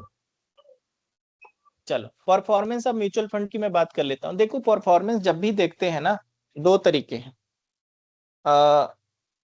एक एब्सलूट रिटर्न होता है, एक risk adjusted measure of return होता है। देखो मेरे पास राइटिंग पैड नहीं है, अदरवाइज मैं बेटर इसको सॉल्यूशन करके बता पाता, थोड़ा सा आप समझने की कोशिश करिएगा। एब्सलूट रिटर्न है मेरे पास, सपोज दो इन्वेस्टमेंट ऑप्शन अवेलेबल है, security X and security Y. मैं कहूंगा कि सर इसमें से ना एक आप चूज करो कि कौन से में इन्वेस्ट करना चाहते हो, या कौन सा आप चूज करना चाहते हो। आप क्या देखोगे सबसे पहले, रिटर्न किसका ज्यादा है। एक का रिटर्न है 20%, एक का रिटर्न है 50% या 30%। आप कौन सा चूज करोगे, ज्यादा वाला। दैट मीन्स कि on the basis of return हमने जो चीजें चूज कर ली उसको हम बोलते हैं एब्सलूट रिटर्न। तो किसी म्यूचुअल फंड की परफॉर्मेंस इवेलुएट करने की जब बात आएगी तो ऑन द बेसिस ऑफ अगर हमने रिटर्न उसको इवेलुएट किया है तो उसको हम बोलते हैं एब्सलूट रिटर्न। दूसरा मैं बात करूं on the risk adjusted measure, मैं कहूं कि उस 10% को अर्न करने के लिए ना आपको सिर्फ 2% का रिटर्न रिस्क लेना था, लेकिन उस 30% को अर्न करने के लिए आपको 80% का रिस्क लेना पड़ा था। अब आप कौन सा चूज करोगे, जिसमें रिस्क कम फर्स्ट वाला। जिसमें जिसमें रिस्क कम लेके रिटर्न ज्यादा मिला है ना। बिल्कुल। तो on the basis of risk कितना आपको रिटर्न मिल रहा है, तो मैं कह सकता हूं कि रिस्क एडजस्टेड मेजर ज्यादा इंपॉर्टेंट है। Coefficient of, yes sir. है ना, कोफिशिएंट ऑफ कोवेरिएंस हम निकालते थे। स्टैंडर्ड डिवीजन निकालना हमने सीखा था पहले, आपने पहले सीखा होगा, अगर नहीं भी सीखा है तो इस वाले पार्ट में स्टैंडर्ड डिवीजन कैलकुलेट करके आता है। स्टैंडर्ड डिवीजन में थोड़ा सा आपको रिमाइंड करवा दो, स्टैंडर्ड डिवीजन क्या कैलकुलेट करता है, risk, total risk, risk sir. Total risk calculate करता है स्टैंडर्ड डिवीजन। टोटल रिस्क दो पार्ट में डिवाइडेड होता है, systematic risk and unsystematic risk. Systematic risk किसको कहते हैं और अनसिस्टमैटिक रिस्क किसको कहते हैं। सर सर जो सिस्टमैटिक मार्केट का रिस्क है वो सिस्टमैटिक, और जो कंपनी रिलेटेड है रिस्क डिवाइड किया स्पेसिफिक। जाता नहीं नहीं नहीं नहीं, सिस्टमैटिक रिस्क कहते किसको है। सर जो मार्केट का रिस्क है सर, सिस्टम का जो रिस्क है। है। इस रिस्क पे हमारा जो कंट्रोल। मार्केट का रिस्क है वो सिस्टमैटिक रिस्क है, जो कंपनी का रिस्क है अनसिस्टमैटिक रिस्क है। ये एक एग्जांपल आपने दिया और एग्जांपल ठीक है, लेकिन आपको मैं कहूं कि मुझे एक्सप्लेन करो लेमैन की लैंग्वेज में कि सिस्टमैटिक रिस्क किसको कहते हैं। सर जो पूरे सिस्टम से जो एसोसिएटेड मतलब है रिस्क एसोसिएटेड है, जैसे सर इंटरेस्ट रेट्स का रिस्क है, या क्या बोलते हैं इन्फ्लेशन का रिस्क है, तो वो एक सर तरह से अच्छा, मार्केट रिस्क सिस्टमाटिक रिस्क हो गया। हार्मोस का भी रास्ता बंद हो गया है, तो पेट्रोलियम प्रोडक्ट नहीं आ रहा है, ये तो अनसर्टेन है ना, जिसमें हमारा कोई हम्म कंट्रोल। हम्म एक वर्ड आपने यूज किया, कंट्रोल। सिंपल सा फंडा है जिसको हम कंट्रोल नहीं कर सकते, सर या डाइवर्सिफाई मैं भी नहीं कर अपनी बात सकते। करूं, या जिसको कोई पर्टिकुलर कंपनी कंट्रोल नहीं कर सकती, वो सिस्टमैटिक रिस्क है। जिसको मैं कंट्रोल कर लूंगा उसको तो मैं डाइवर्सिफाई कर दूंगा ना। Yes sir. बात समझ रहे मेरी, जिसको मैं कंट्रोल कर लूंगा उसको मैं डाइवर्सिफाई कर दूंगा। अपने नाम के अपोजिट चल सकता है। अगर मैं इनडायरेक्ट वे में थोड़ा सा याद करने के लिए बताऊं तो सिस्टमैटिक रिस्क वो है जिसको कहते सिस्टमैटिक है लेकिन वो सिस्टमैटिक चलता नहीं है। दैट मीन्स कि उसको मैं डाइवर्सिफाई नहीं कर सकता, उसको मैं कंट्रोल नहीं कर सकता। तो जो कुछ ऐसे फैक्टर जो किसी पर्टिकुलर कंपनी पे ना इफेक्ट करके एज अ होल मार्केट को, एज अ होल कंट्री को इफेक्ट करते हैं, उसको कहते हैं सिस्टमैटिक रिस्क। तो as a whole market, as a whole company को invest, as a whole country को अगर इफेक्ट कर रहा है, उसको मैं डाइवर्सिफाई नहीं कर सकता, तो उसको चेंज नहीं कर सकता। तो अगर मार्केट रिस्क, आपने एग्जांपल ठीक दिया था कि मार्केट रिस्क बढ़ा है, या इंटरेस्ट रेट रिस्क बढ़ा है, या परचेजिंग पावर घट गई है, तो परचेजिंग पावर रिस्क बढ़ गया है। दैट मीन्स की करेंसी ऑफ रुपीज फॉल हो गई है इन कंपेरिजन टू डॉलर। तो ये तो पर्टिकुलर मेरे कंपनी के लिए नहीं है, ये तो सबके लिए है। अगर सबके लिए है तो मैं डाइवर्सिफाई नहीं कर सकता। So this is a part of systematic risk. Am I clear about systematic risk to everyone? Yes sir. Next, if I talk about unsystematic risk, that means ki which affects particularly to any person, to any company, that is unsystematic risk. That means ki any risk which is controllable, which is diversifiable, it is unsystematic risk. अगर किसी company में labour turnover ratio बहुत ज्यादा है कि जल्दी जल्दी labour छोड़ के जाते हैं, तो मैं देखूंगा कि क्यों छोड़ के जा रहे हैं। मुझे लगेगा कि हो सकता है कि वर्किंग कंडीशन हेल्दी नहीं है, या उनको लगता है कि वेजेज कम मिल रहा है, तो मैं वेजेज बढ़ा दूंगा या वर्किंग कंडीशन हेल्दी कर दूंगा। तो उसको मैं अगर चेंज कर लूंगा तो वो अनसिस्टमेटिक का पार्ट है। ऑपरेटिंग रिस्क, फाइनेंशियल रिस्क किसी पर्टिकुलर कंपनी को इफेक्ट करते हैं, तो ऑपरेटिंग रिस्क, फाइनेंशियल रिस्क जो है वो अनसिस्टमेटिक के पार्ट होते हैं। तो जब अगर मैं रिस्क एडजस्टेड मेजर्स की बात करता हूं तो हमारे पास तीन तरीके हैं रिस्क एडजस्टेड मेजर निकालने के लिए। पहला है शार्पे रेशियो से, मैं म्यूचुअल फंड की बात कर रहा हूँ सिर्फ। दूसरा है ट्रेनियर रेशियो, तीसरा है जेनसन अल्फा। शार्पे रेशियो का फॉर्मूला होता है हमारे पास RP minus RF whole divided by standard deviation of portfolio. देखो ये बन नहीं पा रहा था तो मैंने इमेज कट करके यहाँ पे पेस्ट किया है, क्योंकि इतना मुझसे वो हो नहीं रहा था अंडरलाइन वाला। जो आरपी है रिटर्न ऑफ पोर्टफोलियो है, जो आरएफ है risk free return of investment है, जो R divided by standard deviation of portfolio है, दैट मीन्स की रिस्क ऑफ द पोर्टफोलियो है। उसके बाद जब भी हम निकाल लेते हैं तो हम रैंकिंग करते हैं। रैंकिंग करने के बाद हम इनको देते हैं कि वेदर आउट परफॉर्म्ड है और अंडर परफॉर्म्ड है। तो in order to rank them and in order to tell them whether they are outperformed or underperformed, हमें कुछ बेंचमार्क चाहिए होता है। बेंचमार्क जो होता है वो मार्केट पोर्टफोलियो होता है। अगर शार्पे रेशियो गिवन पोर्टफोलियो से ज्यादा आया है, शार्पे रेशियो मार्केट पोर्टफोलियो से अगर ज्यादा आया है तो हम कह देंगे कि जो पोर्टफोलियो है आउट परफॉर्म्ड है। अगर मार्केट रेशियो से कम आया है तो हम कह देंगे कि वो अंडर परफॉर्म्ड है। ये क्लियर है सबको? Yes sir. दूसरा हम निकालते हैं ट्रेनियर रेशियो। ट्रेनियर रेशियो में सब कुछ सेम है। शार्पे रेशियो में हमने क्या किया था, डिवाइडेड बाय पोर्टफोलियो का रिस्क। यहाँ पे क्या कर रहे हैं, सब कुछ सेम है but divided by beta of the portfolio. Beta किसको मेजर करता है? बीटा मेजर करता है सिस्टमैटिक रिस्क को। Beta do not measure about total risk. Total risk portfolio का हम वहां पे कर रहे थे शार्पे में। ट्रेनियर में हम सिर्फ सिस्टमैटिक रिस्क को लेके चल रहे हैं। दैट मीन्स की return of portfolio minus return of risk free return divided by beta of portfolio, I can से सिस्टमैटिक रिस्क। जो भी आ जाएगा मार्केट बेंचमार्क से हम कंपैरिजन कर लेंगे रैंकिंग करने के बाद। अगर मार्केट बेंचमार्क से ज्यादा आया है तो आउट परफॉर्म, मार्केट बेंचमार्क से अगर कम आया है तो अंडर परफॉर्म। क्लियर है सबको?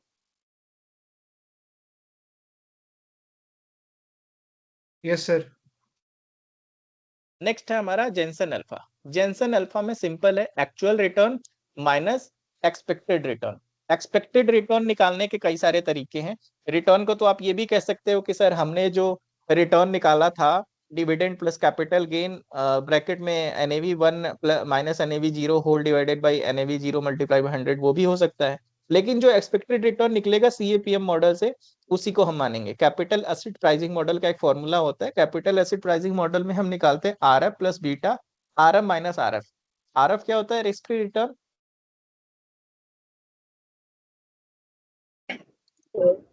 Are M market return risk CAPM model से आएगा, उसको एक्चुअल रिटर्न से हम माइनस कर देंगे, वो हमारा जेनसन अल्फा का रिटर्न है।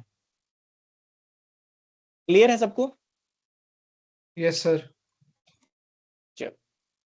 एक दो हम क्वेश्चन, आप आई बिलीव कि सबके पास नोटबुक और पेन होगा, तो मैं क्वेश्चन यहाँ पे करवा तो नहीं सकता, लेकिन ये जो क्वेश्चन है मैं आपको बताता हूँ, आप समझ जाएंगे। यहाँ से स्टार्ट करें हम क्वेश्चन सॉल्व करना। ठीक है। चलिए, एनएवी का हमारा फॉर्मूला क्या होता था? जितने भी एसेट है या जितने भी रिसीवेबल्स है उन सबको ऐड कर दो, जितनी भी लाइबिलिटी है उसको माइनस कर दो और डिवाइड कर दो नंबर ऑफ आउटस्टैंडिंग यूनिट से। हमारा आ जाएगा क्या? Net asset value. यही होता था फॉर्मूला। हाँ 18.1। हाँ 18.1 आएगा। देखिए यहाँ पे एनएवी निकालना है। साइज ऑफ द स्कीम कितनी है? 10 लाख की। फेस वैल्यू पर शेयर कितना है? 10। तो नंबर ऑफ शेयर्स की अगर मैं बात करूं, एक शेयर की फेस वैल्यू है 10 और टोटल हमारे पास मार्केट जो साइज है स्कीम की वो 10 लाख है। तो नंबर ऑफ आउटस्टैंडिंग यूनिट निकालने के लिए मैं 10 लाख को 10 से डिवाइड कर दिया हमने। कितना आ गया number of outstanding units? 1 lakh 1 lakh है ना। Market value of investment fund, हमने कहा था कि market value of investment fund लिख लेंगे। 18 लाख हमारा है market value of investment fund, plus जितने भी रिसीवेबल्स होंगे या जितने भी एसेट्स होंगे। कुछ तो रिसीवेबल्स नहीं है, ये हमने लिख लिया, प्लस ये रिसीवेबल्स है। तो कितना हो गया? 18,20,000। इसमें से माइनस क्या कर देंगे? जितनी भी लाइबिलिटीज है। लाइबिलिटी कितने की है? 10,000 की। तो माइनस कर दिया 18,20,000 में से 10,000, डिवाइड कर दिया number of outstanding unit that is 1 lakh. तो जो भी आ गया आपका एनएवी पर शेयर है। तो कितना आया आपका? 18.1. 18.1. 18.1 per share is your NAV. Is this clear about NAV to everyone? Yes, sir. Yes, sir. चलिए,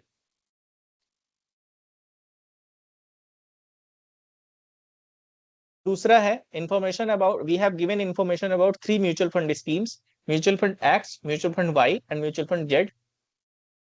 एक्चुअल रिटर्न हमें गिवन है 14%, 26% and 24%. Then after we have beta 0.7, 1.2 and 1.15. We have given a standard deviation in percentage 21%, 30% and 29%.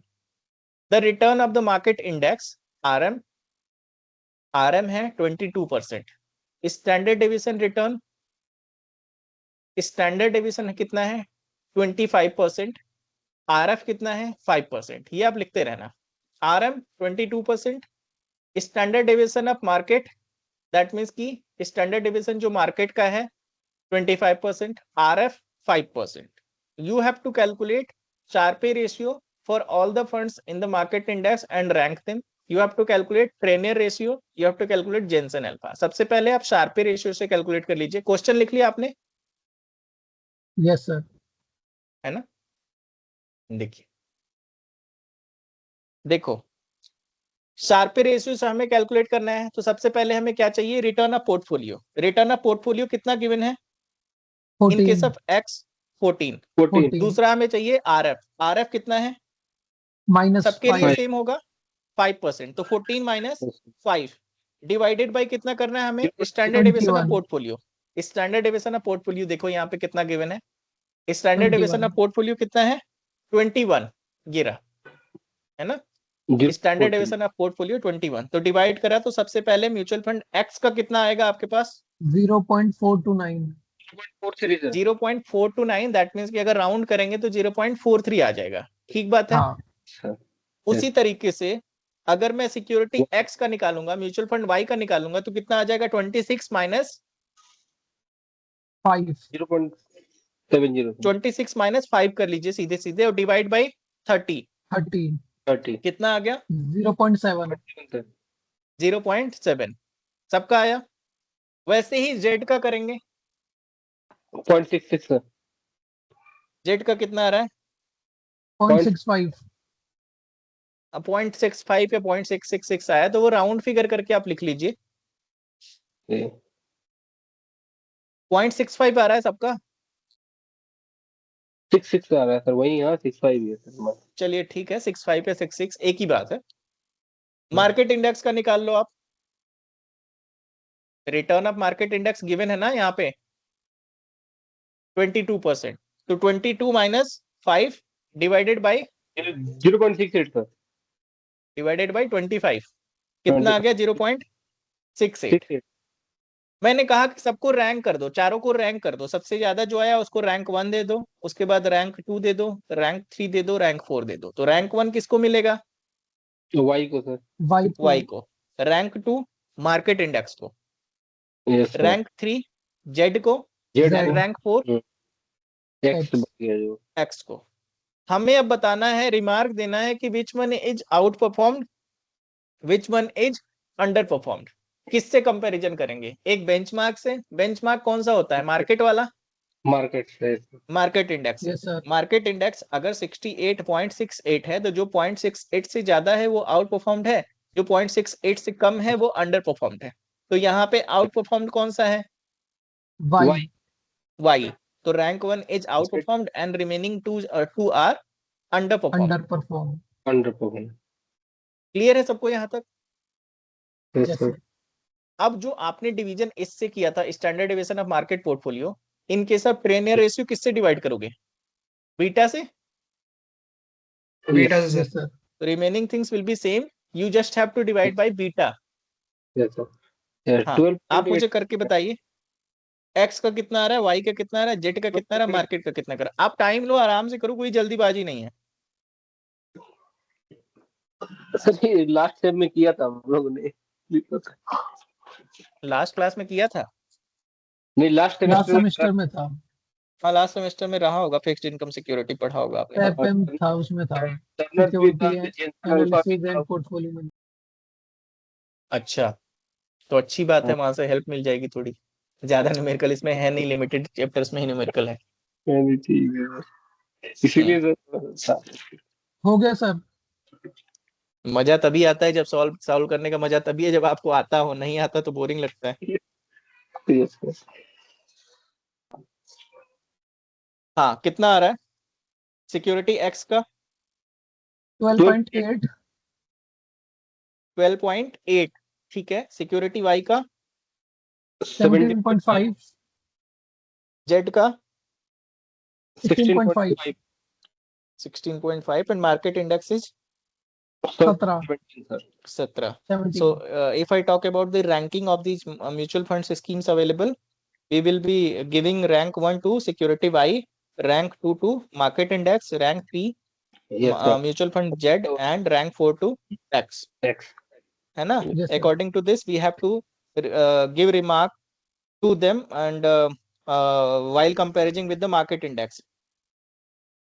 So outperformed किसका है? 17.5 एक ही का है, Y का ना? Y तो का Y है is outperformed and remaining X and Y are underperformed. underperformed. Hmm. Clear है सबको?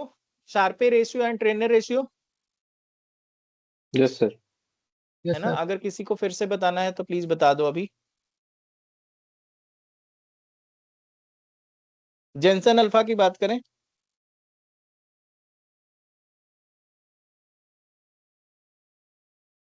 जेंसन अल्फा निकालने के लिए सबसे पहले जेंसन अल्फा का फॉर्मूला क्या होता है?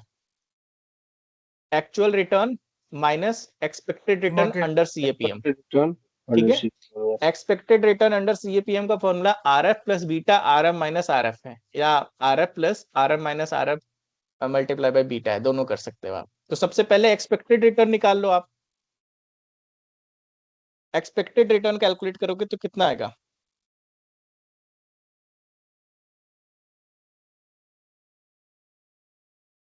एक्सपेक्टेड रिटर्न आरएफ कितना है हमारा? Risk free rate 14 5%, 5 5%, RF 5%, RF प्लस बीटा, बीटा कितना है? 0.7 0.7, आरएम माइनस आरएफ, आरएम कितना है? 22 आरएम सर 22, 22 -5 हाँ, है ना? आरएफ परसेंट मिल जाएगा। आरएम माइनस आरएफ, तो 22 माइनस 5 हो जाएगा। दैट मीन्स कि ये दोनों तो सब में सेम रहेंगे, चेंज क्या होगा? बीटा, है ना? चेंज क्या होगा? बीटा। तो सबसे Yes, पहले sir. इसका निकालोगे तो सीएपीएम रिटर्न एक्स का कितना आ रहा है?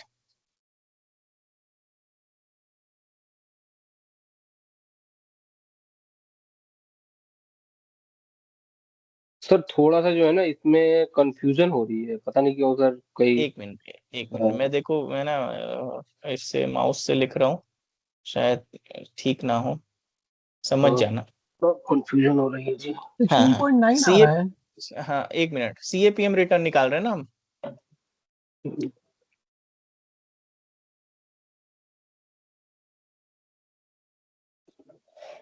It's difficult to write down. Formula क्या है इसका? Beta RF, sorry RF minus RM. Touch pad से बहुत धीरे RF धीरे। आरएफ प्लस बीटा RM minus RF. हाँ ब्रैकेट में, समझ गया ना? RF minus RF, Yes, sir. जी जी एम डायरेक्ट में लिख दे रहा हूँ, समझ जाना आप। ठीक ये है सर। एफ लिख रहा हूँ, ठीक है? सबके अलग अलग आएंगे क्योंकि सबके बीटा फैक्टर अलग है। आरएफ सबका सेम है, आरएफ कितना है?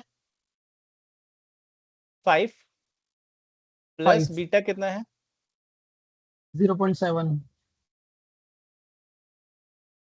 0.7, ब्रैकेट में Market. रिटर्न ऑफ मार्केट कितना है? 22 minus 5 22 -5। ये सॉल्व किया तो कितना आया?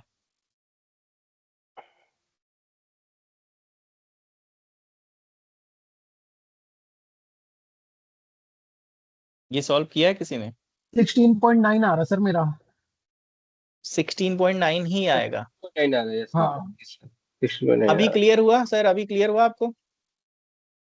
हाँ बिल्कुल सर, क्लियर हो गया सर। तो अच्छा, 16.9। अब देखो, समझ गया सर, इसका मतलब अब ये 16.9 है, अब सब कुछ सेम है। यहाँ पे क्या होगा ना, 7 की जगह क्या आ जाएगा? 1.2। 1.2 हाँ 1.2। अगले वाले अभी में कितना आ 1.1 जाएगा? 25.4 25.4। हाँ, तो अगर फर्स्ट केस में मैं अगर जेनसेन अल्फा निकालू तो एक्चुअल रिटर्न माइनस क्या करना है हमें? CAPM return. तो एक्चुअल रिटर्न हमारा कितना था? 14%। हाँ 14% माइनस 16.9 तो कितना आ जाएगा? -2.9। वाई के केस में कितना है actual return? 26%। And CAPM return हमारा कितना आया है, किसी ने निकाला है? 25.4 25.4। So in this case we have Jensen alpha return is 0.6. yes sir In case of Z we have actual return is 24.55 24.55। 24.55. तो 24 minus 24.55 is minus 0.55 yes sir है ना। मार्केट इंडेक्स का भी निकालोगे, मार्केट इंडेक्स हमेशा 0 आता है।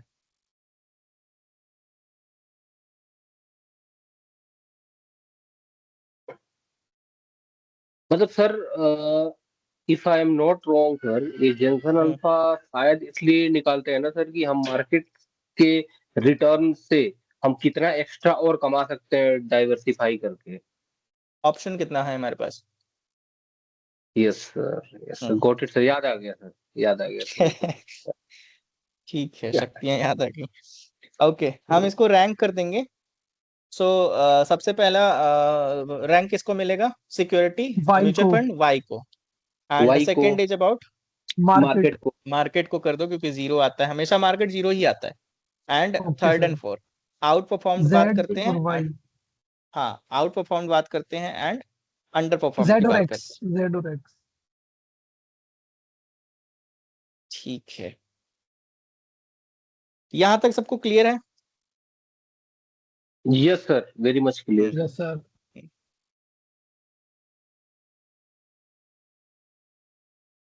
सर इसमें जो मार्केट इंडेक्स हमारा 0.68 निकला है उसी को बेंचमार्क कंसीडर करके हम कंपेयर करेंगे। नहीं नहीं, जेनसन अल्फा में अगर पॉजिटिव आता है तो आउट परफॉर्म्ड है, नेगेटिव आता है तो अंडर परफॉर्म्ड है।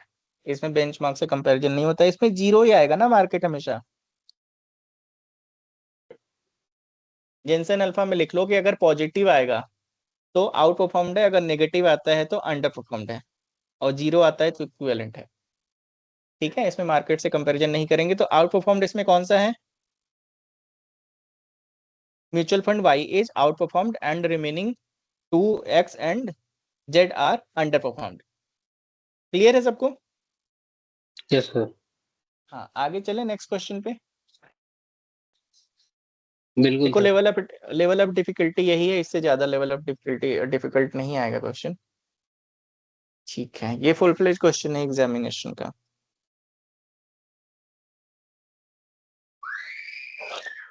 ट्राई करोगे एक बार, एनएवी निकालना है। रेशियो क्या रहेगा सर, मतलब जैसे न्यूमेरिकल्स और इसका थ्योरी का रेशियो क्या रहेगा? देखो, न्यूमेरिकल के चांसेस ये नहीं है कि आएंगे ही, आ सकते हैं, और 20% चांसेस है कि आ सकते हैं, नॉट 100%, क्योंकि मोस्टली जो सिलेबस है वो थ्योरेटिकल है, न्यूमेरिकल पार्ट कम है। तो नंबर कैसे उठेगा? हाँ, तो नंबर कैसे आएगा बिना न्यूमेरिकल के? अरे आ जाएगा, तुम लोग पहले सिलेबस पूरा करो, डोंट वरी अबाउट दैट, बढ़िया जाएगा paper, don't worry.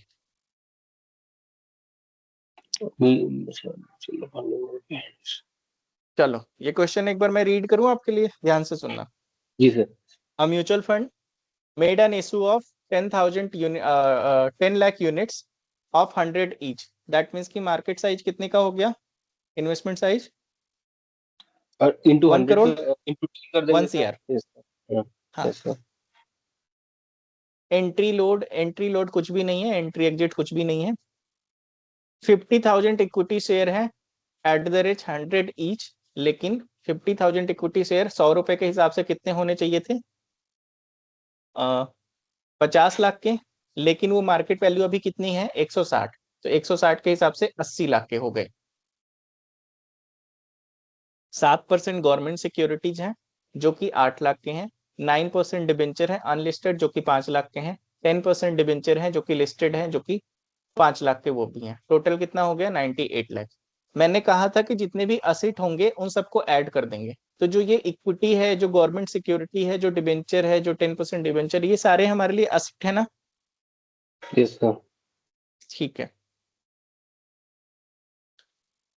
During the year dividend of rupees 12 lakh were received on equity share, 12 lakh रुपए और मिल गया, दैट मीन्स कि हमारे लिए रिसीवेबल है, वो भी हमारे लिए इनकम का पार्ट है, तो वो भी ऐड हो जाएगा। Interest on Yes, all type of debt securities was received as and when due. 9% debenture 5 lakh पे 9% मिला होगा, 8 लाख पे 7% मिला होगा, एंड 10% डिबेंचर लिस्टेड पे 5 लाख पे मिला होगा। क्लियर है? At the end of the year, equity shares and 10% debentures are quoted at 175% and 90%. अब ये 175% है, 80 लाख से 175 पे चला गया, और ये 90% पे चला गया डिबेंचर 10% वाला। दैट मीन्स कि 5 लाख का था, इसमें से 10% कम कर देना तो 4,50,000 का हो गया। Other investments are quoted at par, find out net asset value per unit given that the operating expenses during the year amounted 5 lakh. 5 lakh का ऑपरेटिंग एक्सपेंसेस दे रहा है, पहला पार्ट है, तो 5 लाख ऑपरेटिंग एक्सपेंस दे रहे हो तो 5 लाख माइनस कर दोगे।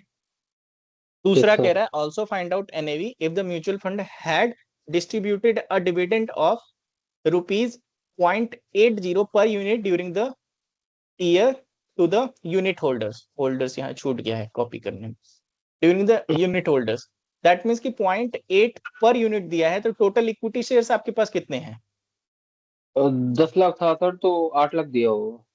हाँ, 8 लाख आपने दे दिया होगा डिविडेंड, है ना? मल्टीप्लाई कर दोगे तो 8 लाख आ जाएगा। तो 8 लाख अगर डिविडेंड दिया है तो वो भी आपके पॉकेट से जाएगा, तो उसको भी हमें एक्सपेंस के रूप में माइनस करना होगा, है ना? तो पहला वाला जो है उसमें माइनस नहीं करना, उसमें सिर्फ 5 लाख माइनस करना है, दूसरे वाले में 8 लाख माइनस करना है। 5 लाख माइनस 8 लाख, 5 लाख प्लस 8 लाख, तो इसके हिसाब से आपको एनएवी निकालना है।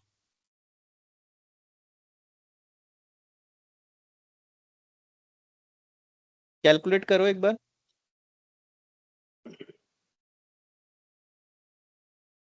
सर ये वाली लाइन नहीं समझ में आई, at the end of the year equity. कौन सा वाला?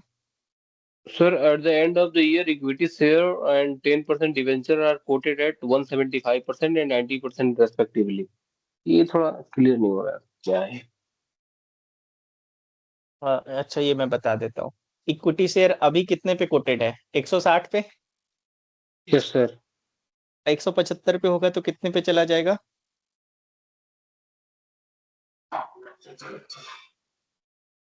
50,000 मल्टीप्लाई बाई 175। बात समझ में आई? 50,000 मल्टीप्लाई बाई सर।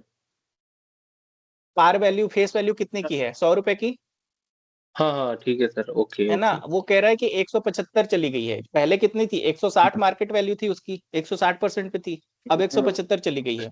तो पार वैल्यू जो है 175 अगर चली गई है तो एक शेयर 175 का हो गया है। यस ठीक सर, है यस सर। है ना? आप सॉल्व करो आप एक बार, फिर मैं आपको बताता हूँ।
सबसे पहले कैश बैलेंस निकालना है इसमें।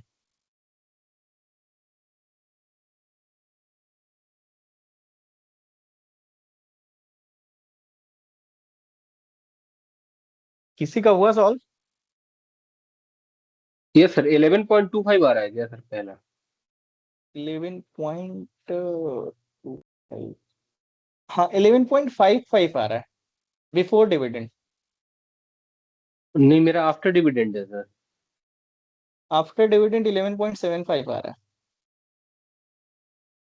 नहीं सर मतलब पहले पार्ट का 11.25 आ रहा है सर। ठीक है सर आप कीजिए सर एक बार, देखते हैं कहाँ गलती कर रहा हूँ। मैं बताऊं आपको सॉल्व करना? स्टार्ट करूं या कोई अभी सॉल्व ट्राई कर रहा है?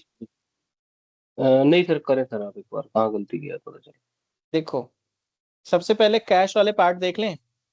ओपनिंग जी बैलेंस, ओपनिंग बैलेंस हमारे पास कितने का है? टोटल अमाउंट मार्केट में कितने का हुआ है हमारा? क्वेश्चन क्या कह रहा है यहाँ पे देखो, mutual fund made an issue of 10 lakh units of 100, तो मार्केट साइज कितने का होना चाहिए? 1 करोड़ का। 1 करोड़ का। हमारे पास स्कीम कितने की अभी है? टोटल 98 की। Yes sir. 2 लाख का जो दो- डिफरेंस है दैट मीन्स कि 2 लाख हमारे पास कैश बैलेंस पड़ा होगा। हम्म ठीक है, 2 लाख कैश बैलेंस वहां से हो गया। दूसरा, हम्म डिविडेंड हमें कितना मिल रहा है?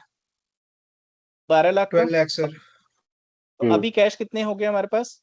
लिक्विड एसिड कितने हो गए? 14 लाख। 14 लाख। 7% गवर्नमेंट सिक्योरिटीज पे इंटरेस्ट मिल रहा होगा। Yes sir. हाँ, तो 8 मल्टीप्लाई बाय 7, 56,000 मिल रहे होंगे। ये भी हमारे पास लिक्विड हो गया। या तो 14 14 लाख लाख 56,000 प्लस 9% इस पे मिल रहा होगा, हाँ 45,000 रुपए। हाँ और इस पे यस मिला सर। होगा 50,000 रुपए। तो 45 प्लस कर लो और 50 उसको प्लस कर लो, कितना हो गया टोटल? 95 हो गया सर। टोटल कितना हो गया? 1,51,000 सर। अरे 15 लाख ना, 10 लाख तो वो सीधे सीधे था।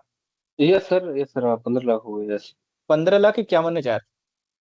जी कैश बैलेंस सबको समझ में आया कितना हुआ हमारे पास, या यस सर। दोबारा बताऊं एक बार? नहीं सर मैं सर मैं रिपीट कर रहा हूँ क्यों 12 लाख जो पहले से पड़े हैं, 2 लाख रुपया नहीं, और है सर तो 2 14। लाख रुपए क्योंकि हमारे पास मार्केट साइज 1 करोड़ का होना चाहिए था, यहाँ पे लेकिन 98 का ही पड़ा हुआ है। तो 2 लाख हमारे पास ऑलरेडी कैश पड़ा हुआ है। 12 लाख हमें प्लस डिविडेंड मिला कैश में, है ना, जी कैश या चेक जो भी मिला। उसके बाद इंटरेस्ट मिला होगा 7 गवर्नमेंट सिक्योरिटी पे, प्लस 56,000 हो गया। डिबेंचर पे, प्लस डिबेंचर लिस्टेड पे। तो यस टोटल सर। आप ऐड करेंगे तो हमारे पास टोटल कैश बैलेंस होना चाहिए 15,51,000। ठीक बात है। Yes sir. इसमें से हम माइनस कर देते हैं ऑपरेटिंग एक्सपेंस कितने का? 5 लाख का। 5 लाख का। अब हमारे पास कैश कितना बचा होगा? 10,51,000, हम्म है ना कैश बैलेंस। अब जो सिक्योरिटी, हम एसेट की बात कर लेते हैं। अभी हमारे पास कैश की बात कर ली, अब एसेट की बात कर लेते हैं। कह रहा है यस कि जो सर। 50,000 इक्विटी शेयर है ना, ये 175 पे चला गया। Yes sir. तो 160 से रेट हो गया 175, तो ये 80 लाख से कितने पे चला गया होगा? 87 lakh 87 50,000। Lakh 50,000। Yes sir. 87 lakh 50,000। Yes कह रहे सर। हैं कि डिबेंचर जो 7% डिबेंचर है ना, ये 75 पे चला गया, एंड 10% डिबेंचर जो है वो 90% पे चला गया। तो 10% वाला डिबेंचर जो है ये चला गया होगा 4,50,000 पे। Yes sir. Remaining at par, तो 8 लाख, ये 8 लाख का ही बचा है, 5 लाख, ये 5 लाख का ही बचा है। ठीक है, जब हमने सबको ऐड किया तो टोटल एसेट कितने का बचा हमारे पास? 1,15,51,000।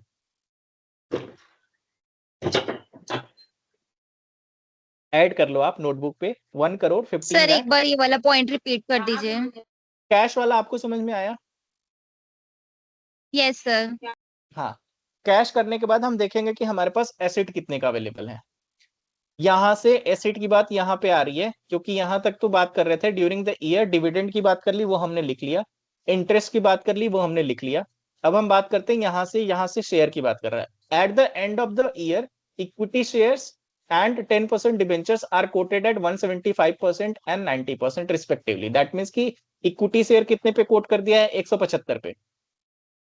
तो ये जो 100 था अब इसको 175 कर दिया 160 की जगह, तो रेट कितना हो गया 175। 100 को 175% पे ले जाओगे तो 175 ही होगा ना, तो 175 मल्टीप्लाई बाय 50,000, तो एसिड इक्विटी शेयर की वैल्यू कितनी हो गई अब,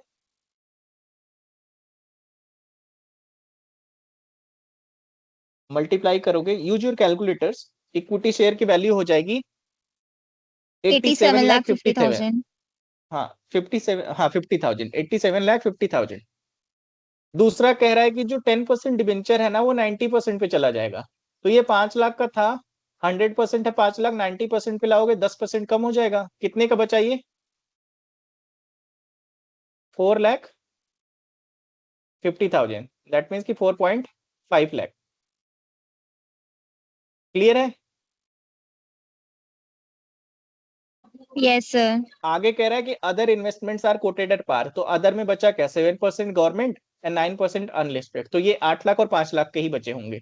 अभी टोटल एसेट की वैल्यू कितनी बची आपके पास, मार्केट वैल्यू 1 करोड़ टोटल 5 कर लाख दो, 1,15,51,000 ना, या 5 लाख आ रहा है, सर 5 लाख 1,05,51,000। सर, सिर्फ 1 करोड़ 5 लाख। अच्छा 1,05,00,000 बच रहा है, ठीक बात है, सर वो तो उसमें हमने हम कैश नहीं कैश, जोड़ा ना हाँ इसमें भी। सॉरी, उसमें हम कैश ऐड कर देंगे, सर 1 करोड़ 1 करोड़ 20 लाख 51,000। बेटा 1 करोड़ एसेट की वैल्यू कितनी आ रही थी, सर एसेट की वैल्यू है 1 करोड़ 5 लाख और कैश सर 15,51,000। दोनों को तो जोड़ कितनी हो देंगे तो 1 जाएगी करोड़ 20 लाख 51,000। 1,20,51,000, ठीक बात है। और उसको डिवाइड किससे कर देंगे, नंबर ऑफ आउटस्टैंडिंग से, तो सर इसमें नंबर हम ऑफ, डिविडेंड भी तो माइनस करेंगे सर इसमें। 80,000 तो दें जो मतलब देंगे पहले हमको। दो पार्ट, क्वेश्चन दो पार्ट में है, पहले कह रहा है कि डिविडेंड माइनस नहीं करना है, यहाँ से दूसरा क्वेश्चन है ना, ओके दो ओके सर। एनएवी निकालना है, तो जो पहला एनएवी निकालोगे 1,20,51,000 divided by number of outstanding units, तो नंबर ऑफ आउटस्टैंडिंग यूनिट्स कितने हैं 10 लाख, तो 1,20,51,000 को 10 लाख से डिवाइड कर दो, एनएवी आ जाएगा, कितना आ रहा है एनएवी बिफोर डिविडेंड, सब 12.051। 12.1 आइकन से ना, 12.1 आ रहा है, इतना सबका आ रहा है। यस सर 12.1 कह दो। Yes sir. दूसरा कह रहा है कि also find out NAV if mutual fund had distributed a dividend of ₹0.8 पर यूनिट ड्यूरिंग द ईयर, कितने म्यूचुअल फंड हमारे पास थे, यूनिट 10 लाख, एक यूनिट पे 0.8 दिया है, तो 10 लाख पे कितने दिए होंगे, 10 लाख मल्टीप्लाई बाय 0.8, 8 लाख, तो आपका जो टोटल कैश बैलेंस था वो 8 लाख से और कम हो गया 11.97 होगा, सर। है ना, माइनस कर तो देंगे। जितना भी आपकी नेट एसेट आई है उसमें से 8 लाख माइनस करके फिर से डिवाइड कर दो 10 लाख से, तो वो आफ्टर डिविडेंड वाली एनएवी आ जाएगी,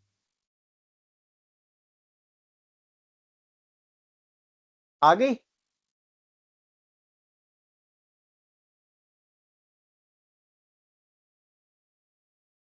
कितना आ रहा है,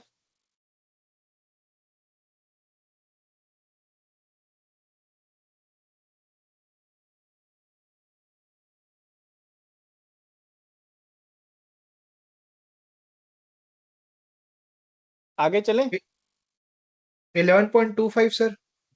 मेरे पास आंसर नहीं है, आप लोगों का अगर दो लोग का सेम आ रहा तो सही आया होगा, सर मतलब सही आएगा, 11.251। हाँ 11.251 ही आएगा, ठीक है, ये समझ में आया सबको, नेक्स्ट क्वेश्चन पे चलें। यस सर समझ आ गया।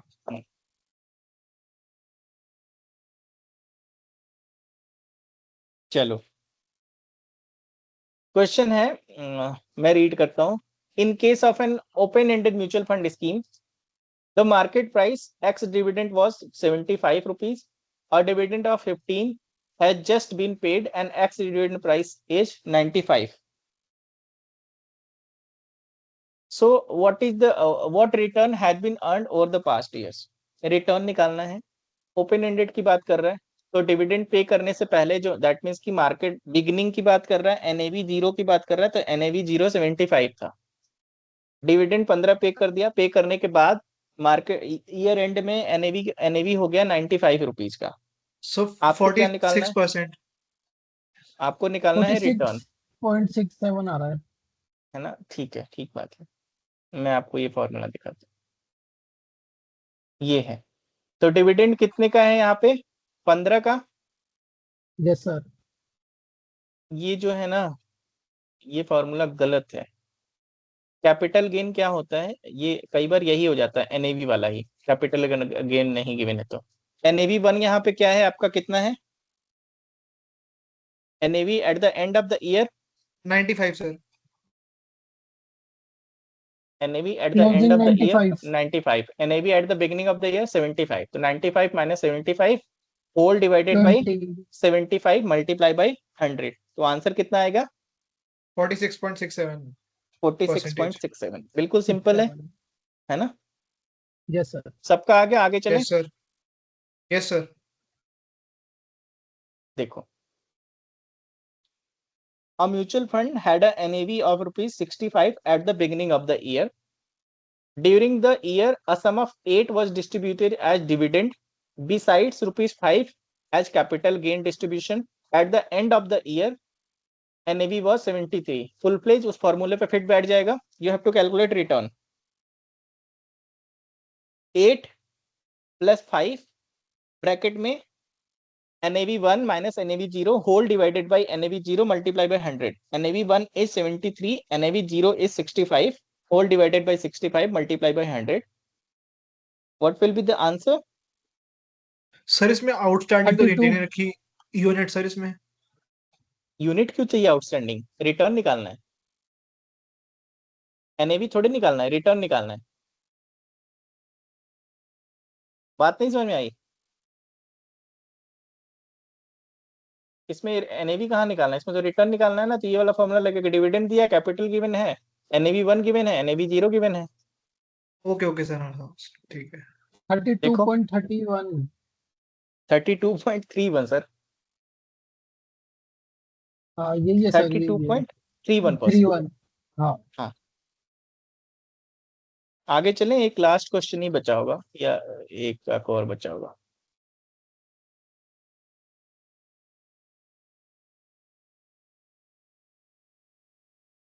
A mutual fund has an NAV of 26 in the beginning period and 30 at the end during the period. Expense was rupees 80 per unit. Find out the expense ratio. अच्छा, expense ratio का formula क्या होता है, मैं एक बार आपको ले चलता हूँ। एक्सपेंस पर अपॉन यूनिट अपॉन में average NAV. Expenses divided by average asset under management Average multiply by AUM। 100 कर लीजिएगा। अगर परसेंटेज में निकालना है तो मल्टीप्लाई बाय 100 करना पड़ेगा, ठीक है? ये तो बेसिक अंडरस्टैंडिंग है। देखो, यहाँ पे कह रहा है कि a mutual fund has NAV of rupees 26 in the beginning period and 30 at the end period. During the period, expense incurred 0.8 per unit. ठीक है, expense incurred 0.8 per unit. You have to calculate expense ratio. Expense ratio का formula क्या है, expenses divided by average asset under management. यहाँ पे average asset नहीं given है, तो given है NAV 1 NAV 0, तो दोनों को ऐड कर लो, डिवाइडेड बाय 2 कर दो, आपका आ जाएगा average asset under management. Sir 2.8%। हाँ, 2.8%। ये सबको समझ में आया? मैं एक बार फिर से बताऊं,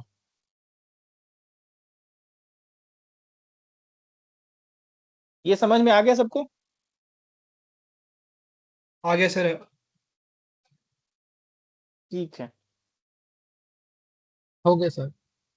हाँ, ये 2.86. क्वेश्चन, ये क्वेश्चन है, आपके लिए होमवर्क है, इसका सॉल्यूशन करके नेक्स्ट क्लास में ले आना। स्क्रीनशॉट ले लो इसका। सर ये पीडीएफ आज मतलब शेयर कर दोगे आप? पीपीटी? Yes sir. हाँ, कर दूंगा, ठीक है सर। आप मैसेज कर देना, कर दूंगा। Okay sir. किसी को और कुछ पूछना है? आपका नंबर क्या है? मेरा नंबर, यस सर। इसका स्क्रीनशॉट ले लो सर, इसमें है number. Okay sir, thank you. किसी को कोई डाउट है इसमें आज की क्लास में? No sir. I think mutual fund सबको क्लियर है, about mutual fund, about advantages, about disadvantages, about mutual fund, evaluation performance, Sharpe, Trainier, Jensen Alpha and calculation of NAV. ठीक है, यस सर। चलिए, thank you so much for thank listening. You sir. आपके और कोई Thank question you. है तो आप बता सकते हैं। No doubt sir. Okay, thank you so much. Sir Thank you, कर sir. की Good जो night. ऑफलाइन क्लास है सर, उसमें आप यही मतलब पढ़ाओगे या कुछ और पढ़ाओगे? नहीं, मैं सेम करवाऊंगा क्योंकि ऑफलाइन वाले बच्चे का अपना कंसर्न है कि उनको भी सेम पूरा ऑफलाइन में जो अटेंड करते हैं ऑफलाइन करते हैं, ऑनलाइन में जो करते हैं ऑनलाइन करते हैं। Okay sir, thank you sir for the class. Thank you everyone.